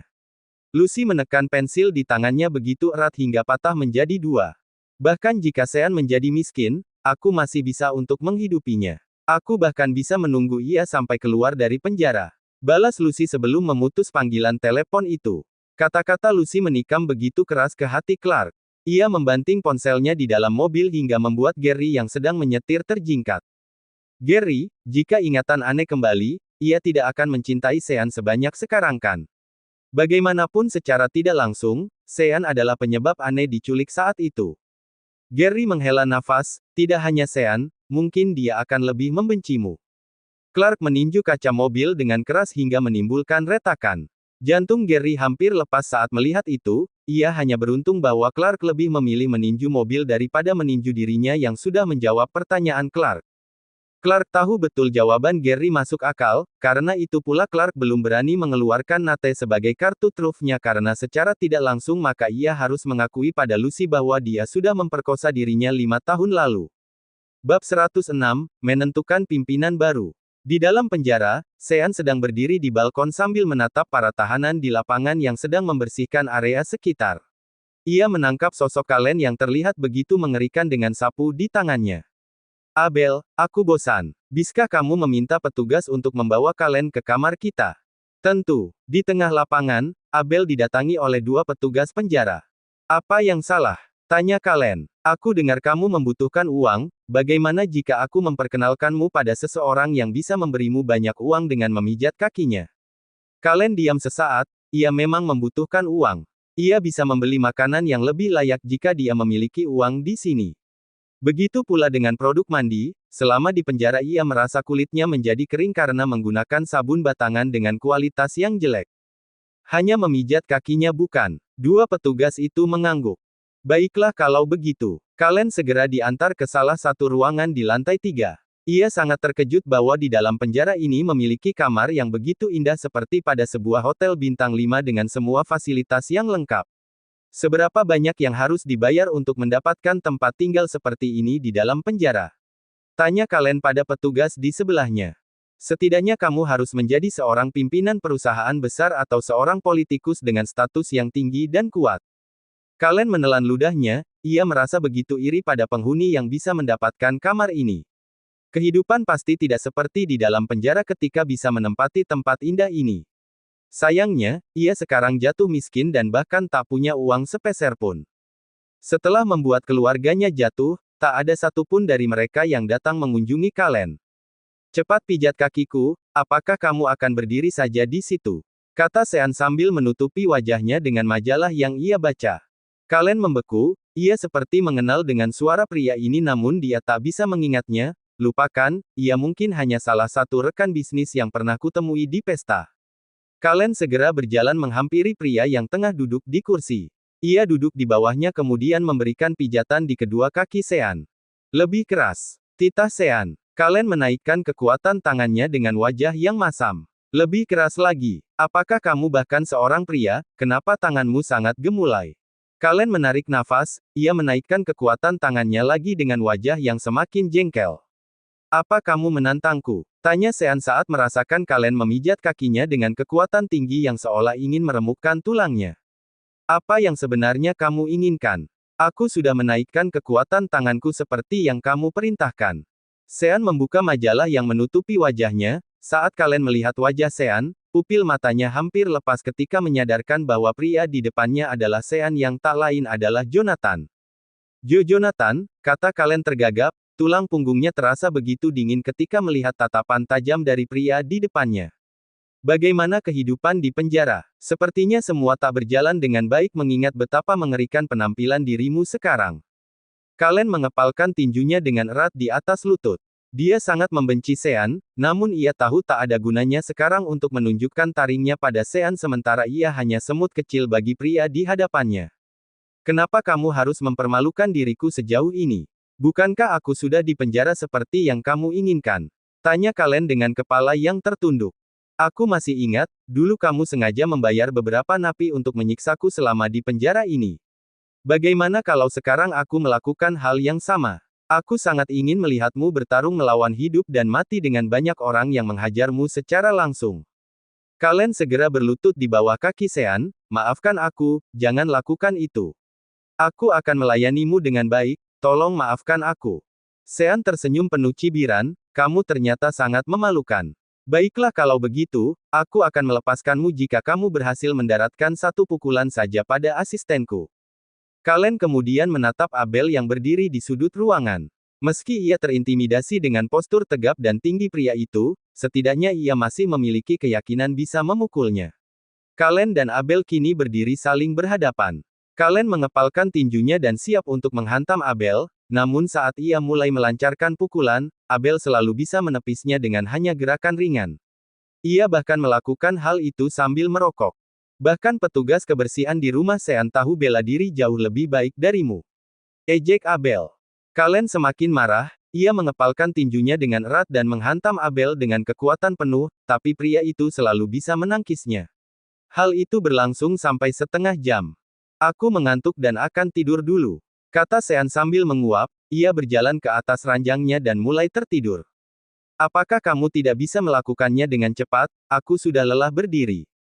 Kalen hampir kehabisan tenaga, ia bahkan sangat lemas untuk bisa tetap berdiri setelah mengerahkan banyak kekuatan. Abel akhirnya pindah duduk di sofa, meski begitu Kalen tetap tak bisa memukulnya hingga 1 jam kemudian Kalen mulai ambruk dan lemas di atas lantai. Cek, memalukan. Kata Abel sambil menendang paha Kalen. Di kantor pusat Valley Corp, Aston tengah duduk bersama dewan direksi yang memiliki wajah tidak puas. Aston sudah duduk di sana hampir setengah jam untuk mendengarkan keluhan mereka. Kita harus menentukan pimpinan baru untuk membuat saham menjadi stabil kembali dan mengatasi ancaman kebangkrutan. Kata salah satu pria tua yang merupakan salah satu anggota dewan direksi. Iya, itu benar, sahut beberapa orang lainnya. Aston tertawa mencibir, tahukah kalian berapa banyak saham yang sudah dimiliki keluarga kami? Kami setidaknya memiliki 65% saham dan 35% saham di luar kami yang sebagian kecil kalian miliki. Betapa lucunya ketika kalian ingin menggulingkan Sean, ejek Aston. Kami tidak meminta orang lain untuk menggantikan dia. Setidaknya kamu memiliki 25% saham dan menjadi pemegang saham terbanyak setelah Sean, jadi kami harap kamu bisa menggantikan posisinya menjadi pimpinan, jawab Frederick. Pria parubaya itu adalah seorang yang sudah dibayar oleh Clark untuk membuat Aston menjadi pimpinan berikutnya. Dia tahu bahwa Aston adalah pria muda yang belum kompeten dengan banyak kehidupan malam yang selama ini ia jalani. Jika Valley Corp jatuh ke tangan Aston, maka hanya akan menunggu hari untuk keruntuhan mereka. Setelah mendengar usul itu, Aston mengerutkan kening dan mengetukkan jemarinya ke meja. Baiklah, kalau begitu catat nama siapa saja yang setuju bahwa aku mengambil alih perusahaan. Beberapa dewan direksi tersenyum lega, namun masih ada sebagian kecil yang masih tampak ragu. Sebagian kecil itu akhirnya memilih untuk abstain tanpa berpihak manapun. Bab 107, membalikkan keadaan. Aston mengakhiri rapat setelah ia menjadi pimpinan untuk Valley Corp dan juga mendapatkan nama-nama beberapa orang yang sudah mendukungnya. Orang-orang itu akan menjual saham dalam waktu dekat, belilah sebanyak mungkin dari mereka, tita Aston pada sekretarisnya. Hah! Sekretaris perempuan bertubuh indah itu menggaruk kepalanya dengan wajah yang bingung, di saat semua ingin menjualnya, kenapa kamu inginkan membelinya? Aston tersenyum, mereka sengaja memilihku untuk melihat keruntuhan Valley Corp. Mereka akan segera pindah ke perusahaan saingan kita, namun satu yang mereka tidak tahu bahwa Sean sudah menyiapkan kembang api besar untuk pertunjukan. Mereka yang akan menangis di akhir. Mulut sekretaris itu menganga lebar, bahkan ia masih diam di tempat ia berdiri setelah Aston sudah berjalan beberapa meter di depannya. Di kantor Lucy, ia mendapatkan banyak surat pengunduran diri yang ditempatkan di atas meja kerja Sean. Ia sangat kesal dan memukul meja hingga tangannya berdenyut kesakitan. Mereka adalah sekumpulan orang tidak kompeten bersumbu pendek yang tidak memiliki kesetiaan. Maki Lucy. Ia keluar kantor dan langsung berteriak di depan banyak staf, bagi siapa saja yang mengundurkan diri, bisa mengurus gaji terakhir kalian dengan pihak SDM.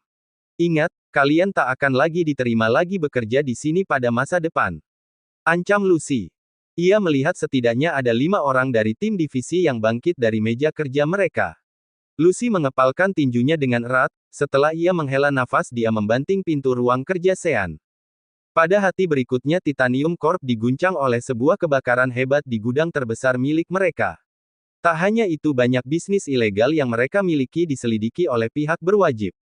Titanium Corp dihantam badai besar yang membuat Clark sibuk menyelesaikan semua masalahnya. Ia menderita kerugian yang banyak hingga kakeknya terus mendapatkan desakan untuk mengganti Clark dengan pemuda lain yang lebih berkompeten dari keturunan Wolf Grey lainnya. Sean yang masih berada di penjara sudah mendapatkan laporan tentang Clark dari Abel. Kamu melakukannya dengan baik, mereka tidak akan curiga dengan kita kan? Tentu saja tidak, kebakaran di gudang itu dipicu oleh kegagalan anti petir pada gedung di sana saat terjadi sambaran petir. Jika mereka ingin menyalahkan, bukankah seharusnya mereka menuntut Tuhan? Sean tersenyum puas, ia sengaja merusak anti petir di sana untuk membuat gedung itu terbakar. Kini Clark harus memikirkan cara untuk mengatasi masalah internal di perusahaannya. Sean, semua sudah siap. Apakah kamu tidak ingin keluar sekarang? Sean merapikan pakaiannya, baiklah, aku juga sudah rindu dengan istri cantikku. Begitu Sean keluar dari rumah tahanan, ia ditemani oleh Horizon dan juga kepala rumah tahanan untuk menghadiri jumpa pers di depan gedung tahanan. Bagaimana kalian harus menjelaskan tentang kebebasan Tuan Sean? Tanya salah satu reporter. Kami pihak berwenang justru seharusnya minta maaf atas kesalahan penyelidikan 5 tahun lalu. Bagaimanapun, Jonathan tidak bersalah pada saat itu. Adapun mengenai kebakaran dan isu pembunuhan dengan memalsukan mayat korban sebagai Jonathan. Itu sebagian tidak benar, mereka sudah mati akibat tawuran antar napi sebelumnya. Sean sudah mengaku bersalah karena menggunakan mereka untuk melarikan diri, dia siap untuk mengganti rugi pada negara. Lalu bagaimana dengan Jonathan atau Sean yang kabur bersama Abel dan pamannya? Sahut wartawan lain. Michael sedang dalam kondisi kesehatan yang buruk, ia juga sudah mendapatkan putusan hukuman sebagai tahanan rumah. Adapun Abel, kami sudah melakukan penyelidikan bahwa kasus yang melibatkan dirinya adalah kesalahpahaman. Pada akhirnya wartawan tidak bisa memprotes lebih banyak. Mereka sudah bisa menarik kesimpulan sendiri, bahwa beberapa orang tidak tersentuh. Mereka juga harus memilah informasi yang akan mereka tulis dengan baik, atau akan berakhir buruk untuk mereka ketika menyinggung Sean. Tuan Sean, apakah Anda tak ingin mengatakan sesuatu? Tanya salah satu wartawan saat Sean hendak beranjak pergi. Sean tersenyum, kami baru saja menemukan gunung emas lain dan sudah mendapatkan kontrak penambangan pada daerah tersebut. Sangat disayangkan untuk beberapa orang latah yang sudah menjual saham mereka dengan spontan. Beberapa dewan direksi yang sedang berkumpul makan siang bersama di sebuah arena golf tercengang setelah melihat itu. Wajah mereka memucat dan sebagian memegang tengkuk belakang kepala karena sakit di kepalanya. Ini semua akibat hasutanmu untuk menjual semua saham kami dan sekarang saham Valley Corp meroket setelah berita tambang baru. Maki pria paruh baya pada Frederick. Lihatlah Titanium bahkan hampir tumbang, sekarang kita benar-benar habis. Frederick gemetar di tengah cacian para rekannya, ia tak menyangka bahwa kondisi akan berbalik begitu cepat. Semula ia sangat yakin bahwa Clark pasti bisa menahan Sean lebih lama di dalam penjara. Secara teknis kita belum mengundurkan diri, mari kita melakukan negosiasi dengan Aston. Para rombongan segera tiba di depan kantor Aston, pria itu mengerutkan kening ketika melihat wajah putus asa mereka memenuhi ruangan. Aston, kami adalah orang yang mengangkatmu menjadi pimpinan. Kami akan tetap berada di pihakmu asal membiarkan kami tetap menjadi bagian Valley Corp. Aston tertawa penuh sindiran, aku tidak perlu dukungan kalian. Lagi pula, kalian sudah tidak dibutuhkan di kantor ini lagi, bukankah kalian sekarang tak memiliki saham apapun di sini? Kalian bahkan tak layak menjadi karyawan kerah putih di sini. Para dewan direksi merasa begitu terhina hingga wajah mereka menjadi gelap, kenapa kamu begitu tak tahu malu setelah kami membantumu naik tahta? Tunggu, apakah menurut kalian aku sangat ingin duduk di kursi pimpinan? Menjadi pimpinan sangat tidak menyenangkan, aku masih muda dan masa ingin hidup tanpa tekanan. Jadi begitu Sean datang, aku akan menyerahkan kursi sekarang dengan sukarela. Aston segera menghubungi keamanan untuk membawa kerumunan orang tua itu keluar dari kantornya. Di meja ia tersenyum bahagia dengan menatap bahagia pada dokumen saham yang baru saja ia miliki. Dengan semua ini di tanganku, aku tak perlu lagi bekerja keras. Uang akan mengalir sendiri dari hasil dividen, kata Aston sambil membayangkan kehidupan bebasnya yang terjamin. Aku mendengar saham atas kepemilikanmu meningkat. Mulai sekarang aku akan membuatmu bertanggung jawab atas pasar Eropa dan Afrika, kata Sean dengan menyilangkan tangan di depan pintu ruang kerja Aston yang masih terbuka. Sean, kenapa kamu datang seperti siluman? Pintumu terbuka lebar, aku bisa mendengar semuanya. Aston merengut, Sean, bisakah kamu tidak terlalu kejam? Kamu akan membuatku menghabiskan masa muda dengan bekerja jika memberiku tanggung jawab itu. Sean segera merogoh ponselnya, Paman Michael, Aston menolak tawaran kerja dariku, ia mengatakan keinginannya untuk menikah muda. Aston berlari meraih ponsel Sean yang sebenarnya dalam keadaan mati tanpa panggilan. Wajah Aston menjadi sangat jelek setelah mengetahui Sean sudah menipunya. Aku akan membawa Lucy berkunjung ke pulau. Sebaiknya kamu bekerja dengan benar selama aku pergi, atau aku akan membuat paman mengatur pernikahanmu dengan gadis acak. Aston menghela nafas, dia tak punya pilihan lain kecuali setuju menjaga kandang untuk Sean. Bab 108, mengunjungi pulau. Clark terbang dengan jet pribadinya menuju ke rumah keluarga besar setelah kakeknya meminta ia pulang secepat mungkin. Begitu ia masuk, sebuah tongkat besi dilempar tepat ke mukanya. Ketika ia berhasil menghindar, asbak juga dilempar ke arahnya. Kali ini ia tahu bahwa jika menghindar lagi, maka kakeknya akan terus melempar barang lain. Jadi alih-alih menghindar, Clark menerima lemparan itu yang mengenai dadanya. Kenapa kamu begitu ceroboh dengan menantang Black Dragon? Lihatlah mereka sudah membuat organisasi kita berantakan dan kerugian yang bisa membuat kita runtuh. Kakek jangan khawatir, aku akan menanganinya. Pria tua itu berjalan dan menamparkan pipi Clark, aku mendengar bahwa kamu membuat Sean di penjara hanya karena ingin merebut istrinya. Pekik lelaki tua itu dengan urat marah yang menyembul di wajahnya, apakah kamu begitu putus asa hingga mengorbankan kelangsungan organisasi hanya untuk wanita yang sudah bersuami? Wanita yang kakek maksud adalah ibu dari Nate. Aku akan melakukan apa saja untuk merebut apa yang seharusnya menjadi milikku. Perkataan Clark mengejutkan kakeknya, jemari pria itu gemetar dan warna di wajahnya terkuras.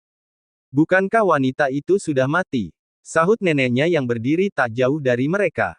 Clark melirik ke arah wanita tua itu penuh kebencian, jika bukan karena perintahmu untuk mencabut alat penunjang hidupnya waktu itu.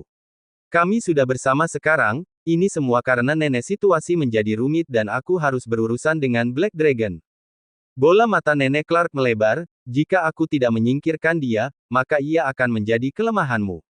Ia tak cocok menjadi Nyonya Wolf Grey baik di masa lalu dan masa depan. Jadi lupakan dia.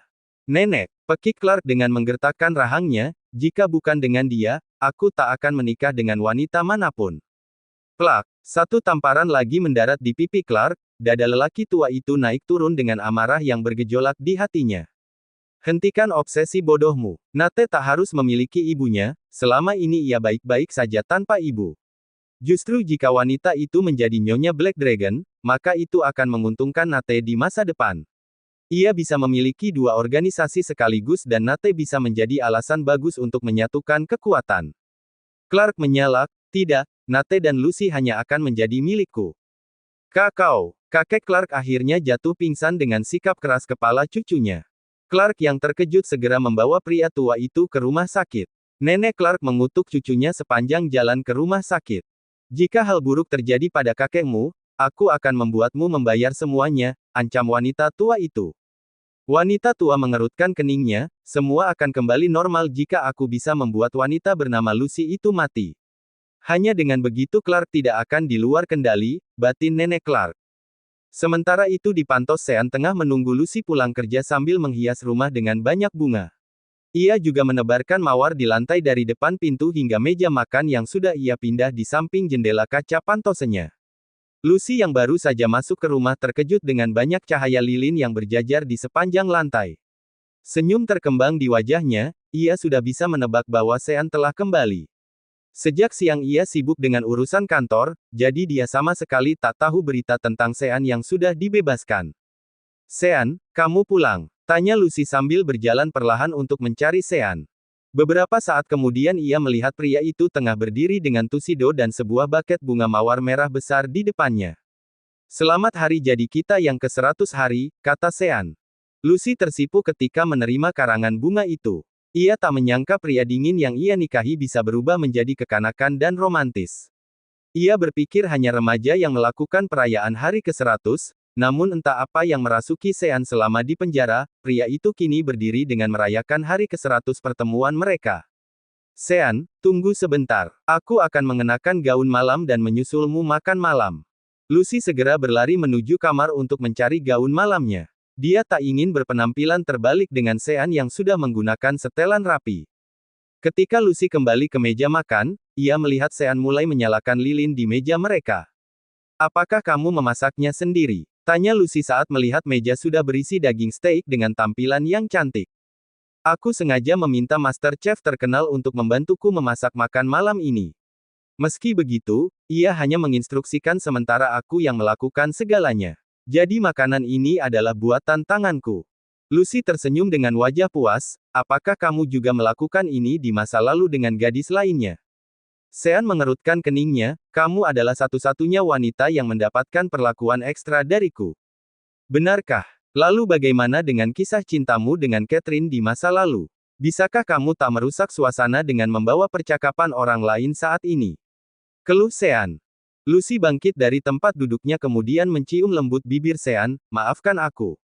Sean tak puas dengan ciuman singkat itu, ia kemudian mencium Lucy dengan gaya ciuman French kiss yang hampir membuat Lucy terengah-engah. Saat ciuman itu berhenti, Lucy menyandarkan kepalanya di dada Sean ketika kehabisan nafas. Berolahragalah lebih sering, pernafasanmu cukup buruk. Bagaimana jika aku menyewakan mentor yoga untukmu? Sean, ini bukan karena pernafasanku yang buruk, itu karena kamu mengambil durasi terlalu lama. Sean tersenyum, baiklah, sekarang mari kita makan malam. Setelah kedua orang itu makan malam, Sean membawa Lucy ke balkon untuk menikmati angin malam sambil memeluk tubuh Lucy. Pria itu kemudian mengeluarkan sebuah kotak cincin dari saku celananya. Aku cukup terlambat untuk memberimu cincin pernikahan, kata Sean sambil membuka kotak yang berisi cincin pasangan dengan desain yang indah. Untuk cincin perempuan, ada sebuah berlian merah muda indah yang bertengger di atasnya, sementara desain untuk Sean dibuat dengan sederhana dan memiliki aura maskulin di dalamnya. Ini sangat indah Sean, kata Lucy ketika Sean memasukkan cincin itu ke jarinya. Ini adalah cincin berlian pertama yang kami temukan di tambang. Berlian merah muda sangat langka, kami memotongnya menjadi beberapa untuk orang terdekat dan tidak menjualnya. Eva dan Poppy memiliki mereka juga, terang Sean. Terima kasih Sean, kata Lucy sambil mencium kening pria itu. Mari kita berkunjung ke pulau besok. Keluargaku sudah lama menunggu kedatanganmu. Lucy mengangguk setuju, jawaban itu membuat Sean sangat bahagia. Pada pagi hari Sean dan Lucy naik jet pribadi menuju ke pulau pribadi milik keluarga Sean. Setelah mendarat di bandara, mereka harus melanjutkan perjalanan dengan mobil kemudian menaiki yacht menuju pulau. Meski akan lebih efisien berganti dengan helikopter, namun Sean ingin berlayar menggunakan yacht dengan Lucy. Saat kapal mereka mulai bersandar di pulau itu, ia begitu terkejut dengan kekayaan keluarga Sean. Ini benar-benar satu pulau pribadi dengan sebuah rumah yang besar di tengahnya. Seorang pelayan menjemput mereka dengan buggy car golf untuk menuju ke rumah Sean yang memiliki jarak cukup jauh dengan dermaga. Sepanjang perjalanan ke rumah Sean, ia melihat jalanan ditata dengan banyak bunga dan juga terdapat taman rumput luas beserta danau di sekitarnya. Lucy semakin gugup dan tangannya menjadi dingin, ia bisa melihat dengan jelas perbedaan status antara Sean dan dirinya. Jangan gugup, mereka tak menakutkan, kata Sean sambil mencengkeram jemari Lucy yang mulai berkeringat dingin. Bab 109, Sambutan Keluarga Sean. Semakin kendaraan mereka masuk, Lucy bisa melihat dengan semakin jelas betapa besar rumah milik Sean. Begitu mereka sampai di halaman rumah utama, ada dua lusin pegawai yang berjajar di sepanjang jalan pintu masuk. Di depan pintu rumah ada seorang lelaki tua dan perempuan muda tengah berdiri di antara satu gadis kecil di tengahnya. Mereka adalah Eva, Poppy dan ayah, terang Sean. Kamu hidup seperti raja tanpa tahta, ini benar-benar di luar ekspektasiku. Sean tersenyum, aku anggap itu sebagai pujian dari ratuku. Sepertinya aku harus memesan mahkota untuk kamu pakai nantinya. Lucy seketika tersedak air liurnya sendiri setelah mendengar hal itu. Hal konyol apa yang ada dalam pikiranmu, bahkan Ratu Inggris tidak mengenakan mahkota sepanjang waktu. Sean membelai pipi Lucy, apakah aku mengatakan untuk menyuruhmu memakainya sepanjang waktu? Aku akan membuat custom untuk kamu pakai di hari pesta pernikahan kita. Setidaknya itu harus bertabur berlian dan Swarovski yang indah, itu harus jauh lebih indah daripada milik Ratu Kecantikan. Lucy tertawa keras saat mendengar itu, pandangan orang akan teralihkan dengan mahkota itu alih-alih melihat seperti apa penampilanku ketika mengenakan gaun pengantin. Itu bagus, jadi hanya aku yang akan tahu betapa cantiknya dirimu. Mendengar percakapan dua orang di belakangnya, pengemudi car golf tersenyum. Ia tak menyangka bahwa majikannya yang selama ini selalu terlihat dingin dan pendiam, bisa menjadi begitu hangat kepada seorang wanita. Ia ternyata sangat mirip dengan ayahnya yang dulu juga sangat mencintai istrinya, ia bahkan rela tetap menjadi duda semenjak istrinya meninggal bertahun-tahun lalu. Halo, selamat datang Tante Lucy, sapa Poppy begitu mereka turun dari car golf. Gadis itu ingin berlari menghambur ke pelukan Lucy, namun terlihat ragu-ragu. Jadi ia berbelok dan menuju ke arah Sean sebagai gantinya, melihat Poppy ingin memeluknya, Sean berjongkok dan merentangkan kedua tangan. Setelah pelukan singkat ia menggendong gadis kecil itu. Terima kasih Poppy, kamu ternyata gadis yang sangat cantik dengan mata indah seperti pamanmu. Poppy tersipu mendapatkan pujian dari Lucy. Halo Lucy, aku Eva adik dari Sean. Senang berkenalan denganmu Eva. Setelah mengenalkan diri dengan Eva, Lucy segera berjalan menuju ayah Sean. Ia sedikit gugup, namun senyum hangat pria tua itu mencairkan rasa gugupnya. Akhirnya kamu datang juga, dengan kedatanganmu aku bisa benar-benar merasa lega. Aku sempat mengira bahwa Sean hanya berbohong untuk menghindari perjodohan dengan wanita lain menggunakan berita pernikahannya. Tidak, ayah. Kami benar-benar menikah, jawab Lucy dengan canggung. Semula ia sedikit ragu-ragu menyebut Zachary sebagai ayah, namun ketika ingat Sean melakukan hal yang sama pada kedua orang tuanya jadi ia berpikir untuk menyenangkan Sean. Akan tak adil baginya jika menyebut ayah Sean sebagai paman. Zachary menepuk lembut kepala Lucy, gadis baik, lihatlah betapa beruntung Sean menemukan wanita yang cantik seperti dirimu. Ngomong-ngomong apakah ia mampu? Hah, jawab Lucy dan Sean bersamaan dengan alis yang menyatu. Desas-desus mengatakan bahwa kamu terlalu sering menghabiskan waktu dengan Abel. Jadi mereka curiga bahwa orientasi seksual Sean bermasalah. Sean menunjukkan wajah yang masam, namun Lucy justru tergelitik mendengar hal itu. Kalau kupikir, Sean dan Abel memang lengket satu sama lain. Pantas saja berita miring itu beredar, batin Lucy dengan menahan tawa keras yang ingin meledak. Hahaha, Kak, apakah kamu menikah untuk menutupi ketidakmampuanmu atau karena orientasi seksualmu? Tanya Eva dengan tertawa kencang sambil menahan perutnya. Diam, Lucy paling tahu apakah aku mampu atau tidak. Bantah Sean. Senyum di wajah Lucy langsung padam dan berganti dengan rona merah di atasnya. Ia menelan salivanya ketika Zachary dan Eva langsung menoleh ke arahnya. Baiklah, aku tak akan meragukan itu Sean. Asal kamu segera memberiku kabar baik dalam waktu dekat tentang penambahan anggota keluarga baru. Jangan khawatir ayah, jawab Sean singkat. Mereka segera menuju ke area barbek yang berada di dekat kolam renang. Setidaknya ada satu chef dan 4 asisten juru masak terlihat memanggang 1 ekor utuh domba dan beberapa makanan panggang lain yang berada di pembakaran sebelahnya. Kita hanya berlima, bukankah makanan ini terlalu banyak? Bisik Lucy pada Sean. Sebentar lagi keluarga paman akan datang juga. Ayah sengaja membuat pesta penyambutan untukmu. Apakah dia ayah Aston? Sean mengangguk. Beberapa saat kemudian Michael datang bersama istrinya dan seorang remaja pria. Sean mengajak Lucy untuk memberi salam pada mereka. Lucy, kami tidak tahu apa yang kamu suka. Jadi aku tidak tahu apakah set perawatan kecantikan ini cocok untukmu, kata istri Michael. Ia membawa 1 set kosmetik mahal yang hanya dijual 100 set pada tiap tahun untuk kalangan wanita bangsawan. Terima kasih tante, aku benar-benar minta maaf tidak menyiapkan kado untuk kalian semua sebelum datang, kata Lucy dengan tulus. Sean meminta ia datang ke pulau secara mendadak, jadi dia tak menyiapkan apapun untuk hadiah keluarganya. Tidak perlu, semua keluarga ini memiliki semuanya kecuali cucu dari anak laki-laki kami. Jika kamu memberikannya, maka kami para orang tua akan sangat diberkati. Aku juga berharap Aston segera mendapatkan wanita untuk dinikahi. Di kantor Aston bersin dengan keras ketika baru saja menyelesaikan rapat. Pak Aston, ada seorang perempuan yang mencari Pak Sean di meja resepsionis. Aston menatap tajam ke arah sekretarisnya, apakah kamu tidak bisa mengatasinya? Katakan padanya bahwa Sean berada di luar negeri dan pertemuan harus melewati janji sebelumnya. Konyol sekali, kenapa harus menanyakan hal sekecil itu padaku? Sekretaris Aston menggigit bibir bawahnya dengan frustrasi, tapi wanita itu tetap keras kepala untuk menunggu dan berusaha menerobos masuk. Apakah aku membayar keamanan untuk tinggal diam?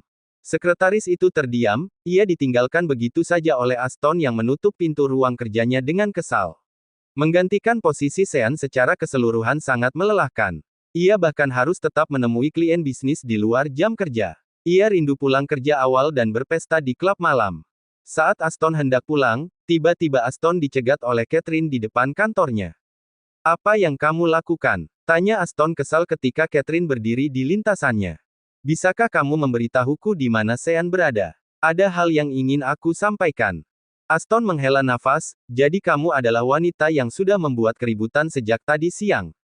Sebaiknya kamu lupakan untuk bertemu Sean, ia sudah pindah ke Pulau Naga sekarang. Catherine tercengang, jika Sean dan Lucy pindah ke pulau maka harapannya untuk menghancurkan hubungan mereka akan sirna begitu saja. Tidak bisakah aku bertemu Sean? Tentu, jika kamu bisa berenang melewati selat. Aston menyunggingkan senyum sambil melangkah pergi, ia senang melihat wajah putus asa wanita itu. Dia tahu bahwa ia bukan wanita yang baik sejak pernah menemui Aston secara pribadi untuk memenangkan tender. Sekarang setelah ia tahu bahwa Sean adalah Jonathan, ia menjadi serakah dan ingin memulai kembali hubungan yang sempat ia buang sebelumnya. Bab 110, Kebencian Nenek Clark. Di rumah sakit kakek Clark semua keluarga inti Wolf Grey berkumpul di ruangan untuk menunggu pria tua itu bangun setelah 5 jam tak sadarkan diri, termasuk Alan sepupu Clark yang merupakan saingan Clark untuk merebutkan tahta pimpinan Wolf Grey di masa depan. Kamu seharusnya mundur setelah membuat kakek tak sadarkan diri dengan masalah yang sudah kamu timbulkan. Maki Alan yang lebih tua 5 tahun dari Clark. Hanya kakek yang bisa menentukan apakah aku harus mundur atau tidak. Kamu memang tidak tahu diri. Bukan hanya kerugian material yang kami derita tapi sekarang bahkan kakek sakit karena ulahmu. Titanium adalah perusahaan yang aku dirikan sendiri di luar jaringan bisnis Wolf Grey, kerugian ada di pihakku bukan pada organisasi kita. Lalu bagaimana kamu menjelaskan tentang sabotase pada semua bisnis ilegal kita yang sudah dicium oleh petugas kepolisian? Clark menatap penuh permusuhan pada Alan, bukankah sebagian besar kamu adalah penanggung jawab bisnis yang ditangguhkan? Itu sudah bisa menunjukkan bahwa kamu memiliki celah dalam melakukan bisnis. Alan mengepalkan tinjunya, itu karena kamu sudah menyinggung Sean, kami bahkan harus kehilangan produksi stimulan terakhir akibat kesalahanmu. Dua lelaki itu tinggal selangkah lagi untuk saling menyerang sebelum dihentikan oleh terikan Nenek Clark. Alan, berhenti untuk membuat keributan. Nenek, apakah kamu masih saja berada di pihak Clark setelah semua kerugian yang ia timbulkan? Aku 5 tahun lebih tua darinya, jika kamu memberi keputusan untukku menjadi pemimpin maka aku akan meminta maaf pada Sean dan mengakhiri ketegangan. Jadi kamu ingin mengakui kalah di depan mereka? Ejek Clark, Wolf Grey sama kuatnya dengan Black Dragon, Jika kamu meminta maaf itu hanya akan menunjukkan bahwa kita berada di bawah mereka. Black Dragon sudah berekspansi pada banyak bisnis termasuk memiliki tambang emas, kita memang sudah berada di bawah mereka. Clark mengepalkan tinjunya dengan erat, ia dulu sengaja mendirikan Titanium Corp untuk menyaingi keberhasilan Valley Corp. Hanya dengan begitu Wolf Grey tidak akan tertinggal dengan Black Dragon, namun ia tak menyangka Sean sangat licik hingga bisa menyabotase bisnisnya. Ia bahkan tidak bisa menemukan bukti bahwa itu adalah ulah Sean, ketika petir menjadi alasan utama hangusnya gudang yang berisi banyak produk yang akan dilempar ke pasaran. Sebaiknya kalian berdua keluar, atau aku juga akan menyusul kakekmu di ranjang rumah sakit karena pertengkaran kalian. Pekik Nenek Clark ketika sudah tak tahan lagi dengan pertengkaran kedua cucunya. Dua pria itu keluar bersama anggota keluarga lain dan menyisakan neneknya untuk menjaga suaminya yang masih tak sadarkan diri. Selang 1 jam pria itu mulai membuka matanya. Kamu sudah sadar, katakan padaku jika kamu masih merasa sakit. Tidak, aku baik-baik saja. Bagaimana dengan Clark? Wanita tua itu menghela nafas, ia masih keras kepala, kita harus melakukan sesuatu sebelum Alan menemukan kesalahan lain untuk menjatuhkan Clark.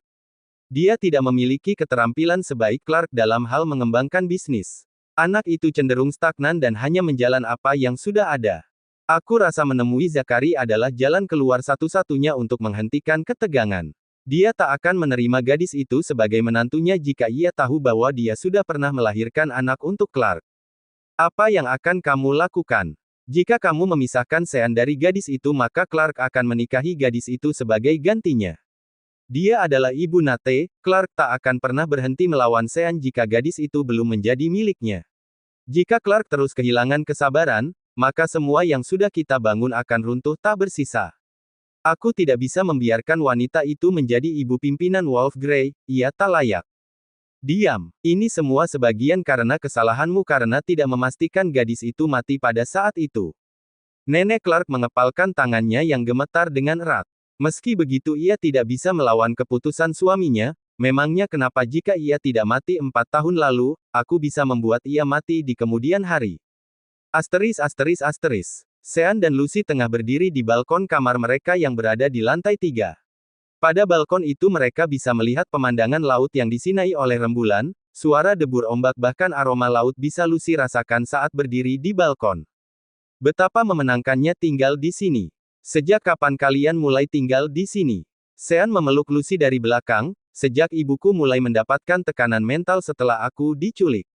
Ayah membeli pulau ini dan mengajak ibu tinggal untuk membuat suasana hatinya membaik. Sudah berapa lama ibumu meninggal? Pernahkah kamu bertemu dengannya? Sean menggeleng, ia meninggal saat Eva berumur 7 tahun, ayah mengira setelah melahirkan Eva, kondisi mental ibu baik-baik saja. Ternyata ibu memendamnya sendiri dan membuat ia semakin lemah dari hari ke hari hingga ia tak bisa lagi bertahan. Lucy berbalik dan memeluk tubuh Sean sambil menepuk punggungnya, jadi kamu belum pernah bertemu dengan ibumu, meski begitu ia pasti bahagia di surga saat tahu kamu sudah kembali pada keluargamu. Iya, aku berharap begitu. Kisah penculikanku adalah sejarah kelam permusuhan abadi antara organisasiku dan milik Clark. Jadi selain kamu sebagai alasan kami bertengkar, ada hal lain yang tidak bisa menjadikan kami bisa hidup damai berdampingan. Jika aku tidak diculik, maka ibuku mungkin masih hidup sampai sekarang. Jadi ayahku tak pernah bisa memaafkan kelompok itu. Aku mengerti sekarang, Clark memang tak masuk akal. Entah apa yang membuat ia begitu terobsesi padaku, aku pikir mungkin itu karena ia ingin membuatmu kesal. Wajah Sean menjadi gelap, Lucy, aku tak akan bersikap lunak pada Clark. Aku harap kamu bisa memahami keadaanku. Bahkan jika ia adalah ayah dari anakmu. Sean menelan kalimat terakhirnya agar tak didengar oleh Lucy. Aku tahu, kamu bukan orang yang tak masuk akal. Aku hanya berharap kamu tetap aman. Sean mencium kening Lucy, aku berharap ingatanmu tak akan pernah kembali. Aku akan memastikan Nate baik-baik saja dan tak akan menyentuhnya. Semakin dingin di sini, ayo kita masuk, ajak Lucy. Baik, aku akan menghangatkanmu setelah ini, jawab Sean dengan kedipan mata yang nakal. Lucy memutar bola matanya, apakah kamu tidak lelah setelah perjalanan panjang dan makan malam tadi? Tidak, bukankah kamu sempat menertawakan kemampuanku ketika Eva mengolokku tadi? Jadi sekarang aku akan membuatmu tahu seberapa besar kemampuan yang aku miliki. Lucy membeku, ia menjadi khawatir pada nasib dirinya sendiri. Sean sangat tak kenal ampun ketika itu menyangkut urusan ranjang, apalagi kali ini ia membawa misi pembuktian. Oh tidak, aku seharusnya lebih menjaga mulutku di masa depan, batin Lucy. Bersambung.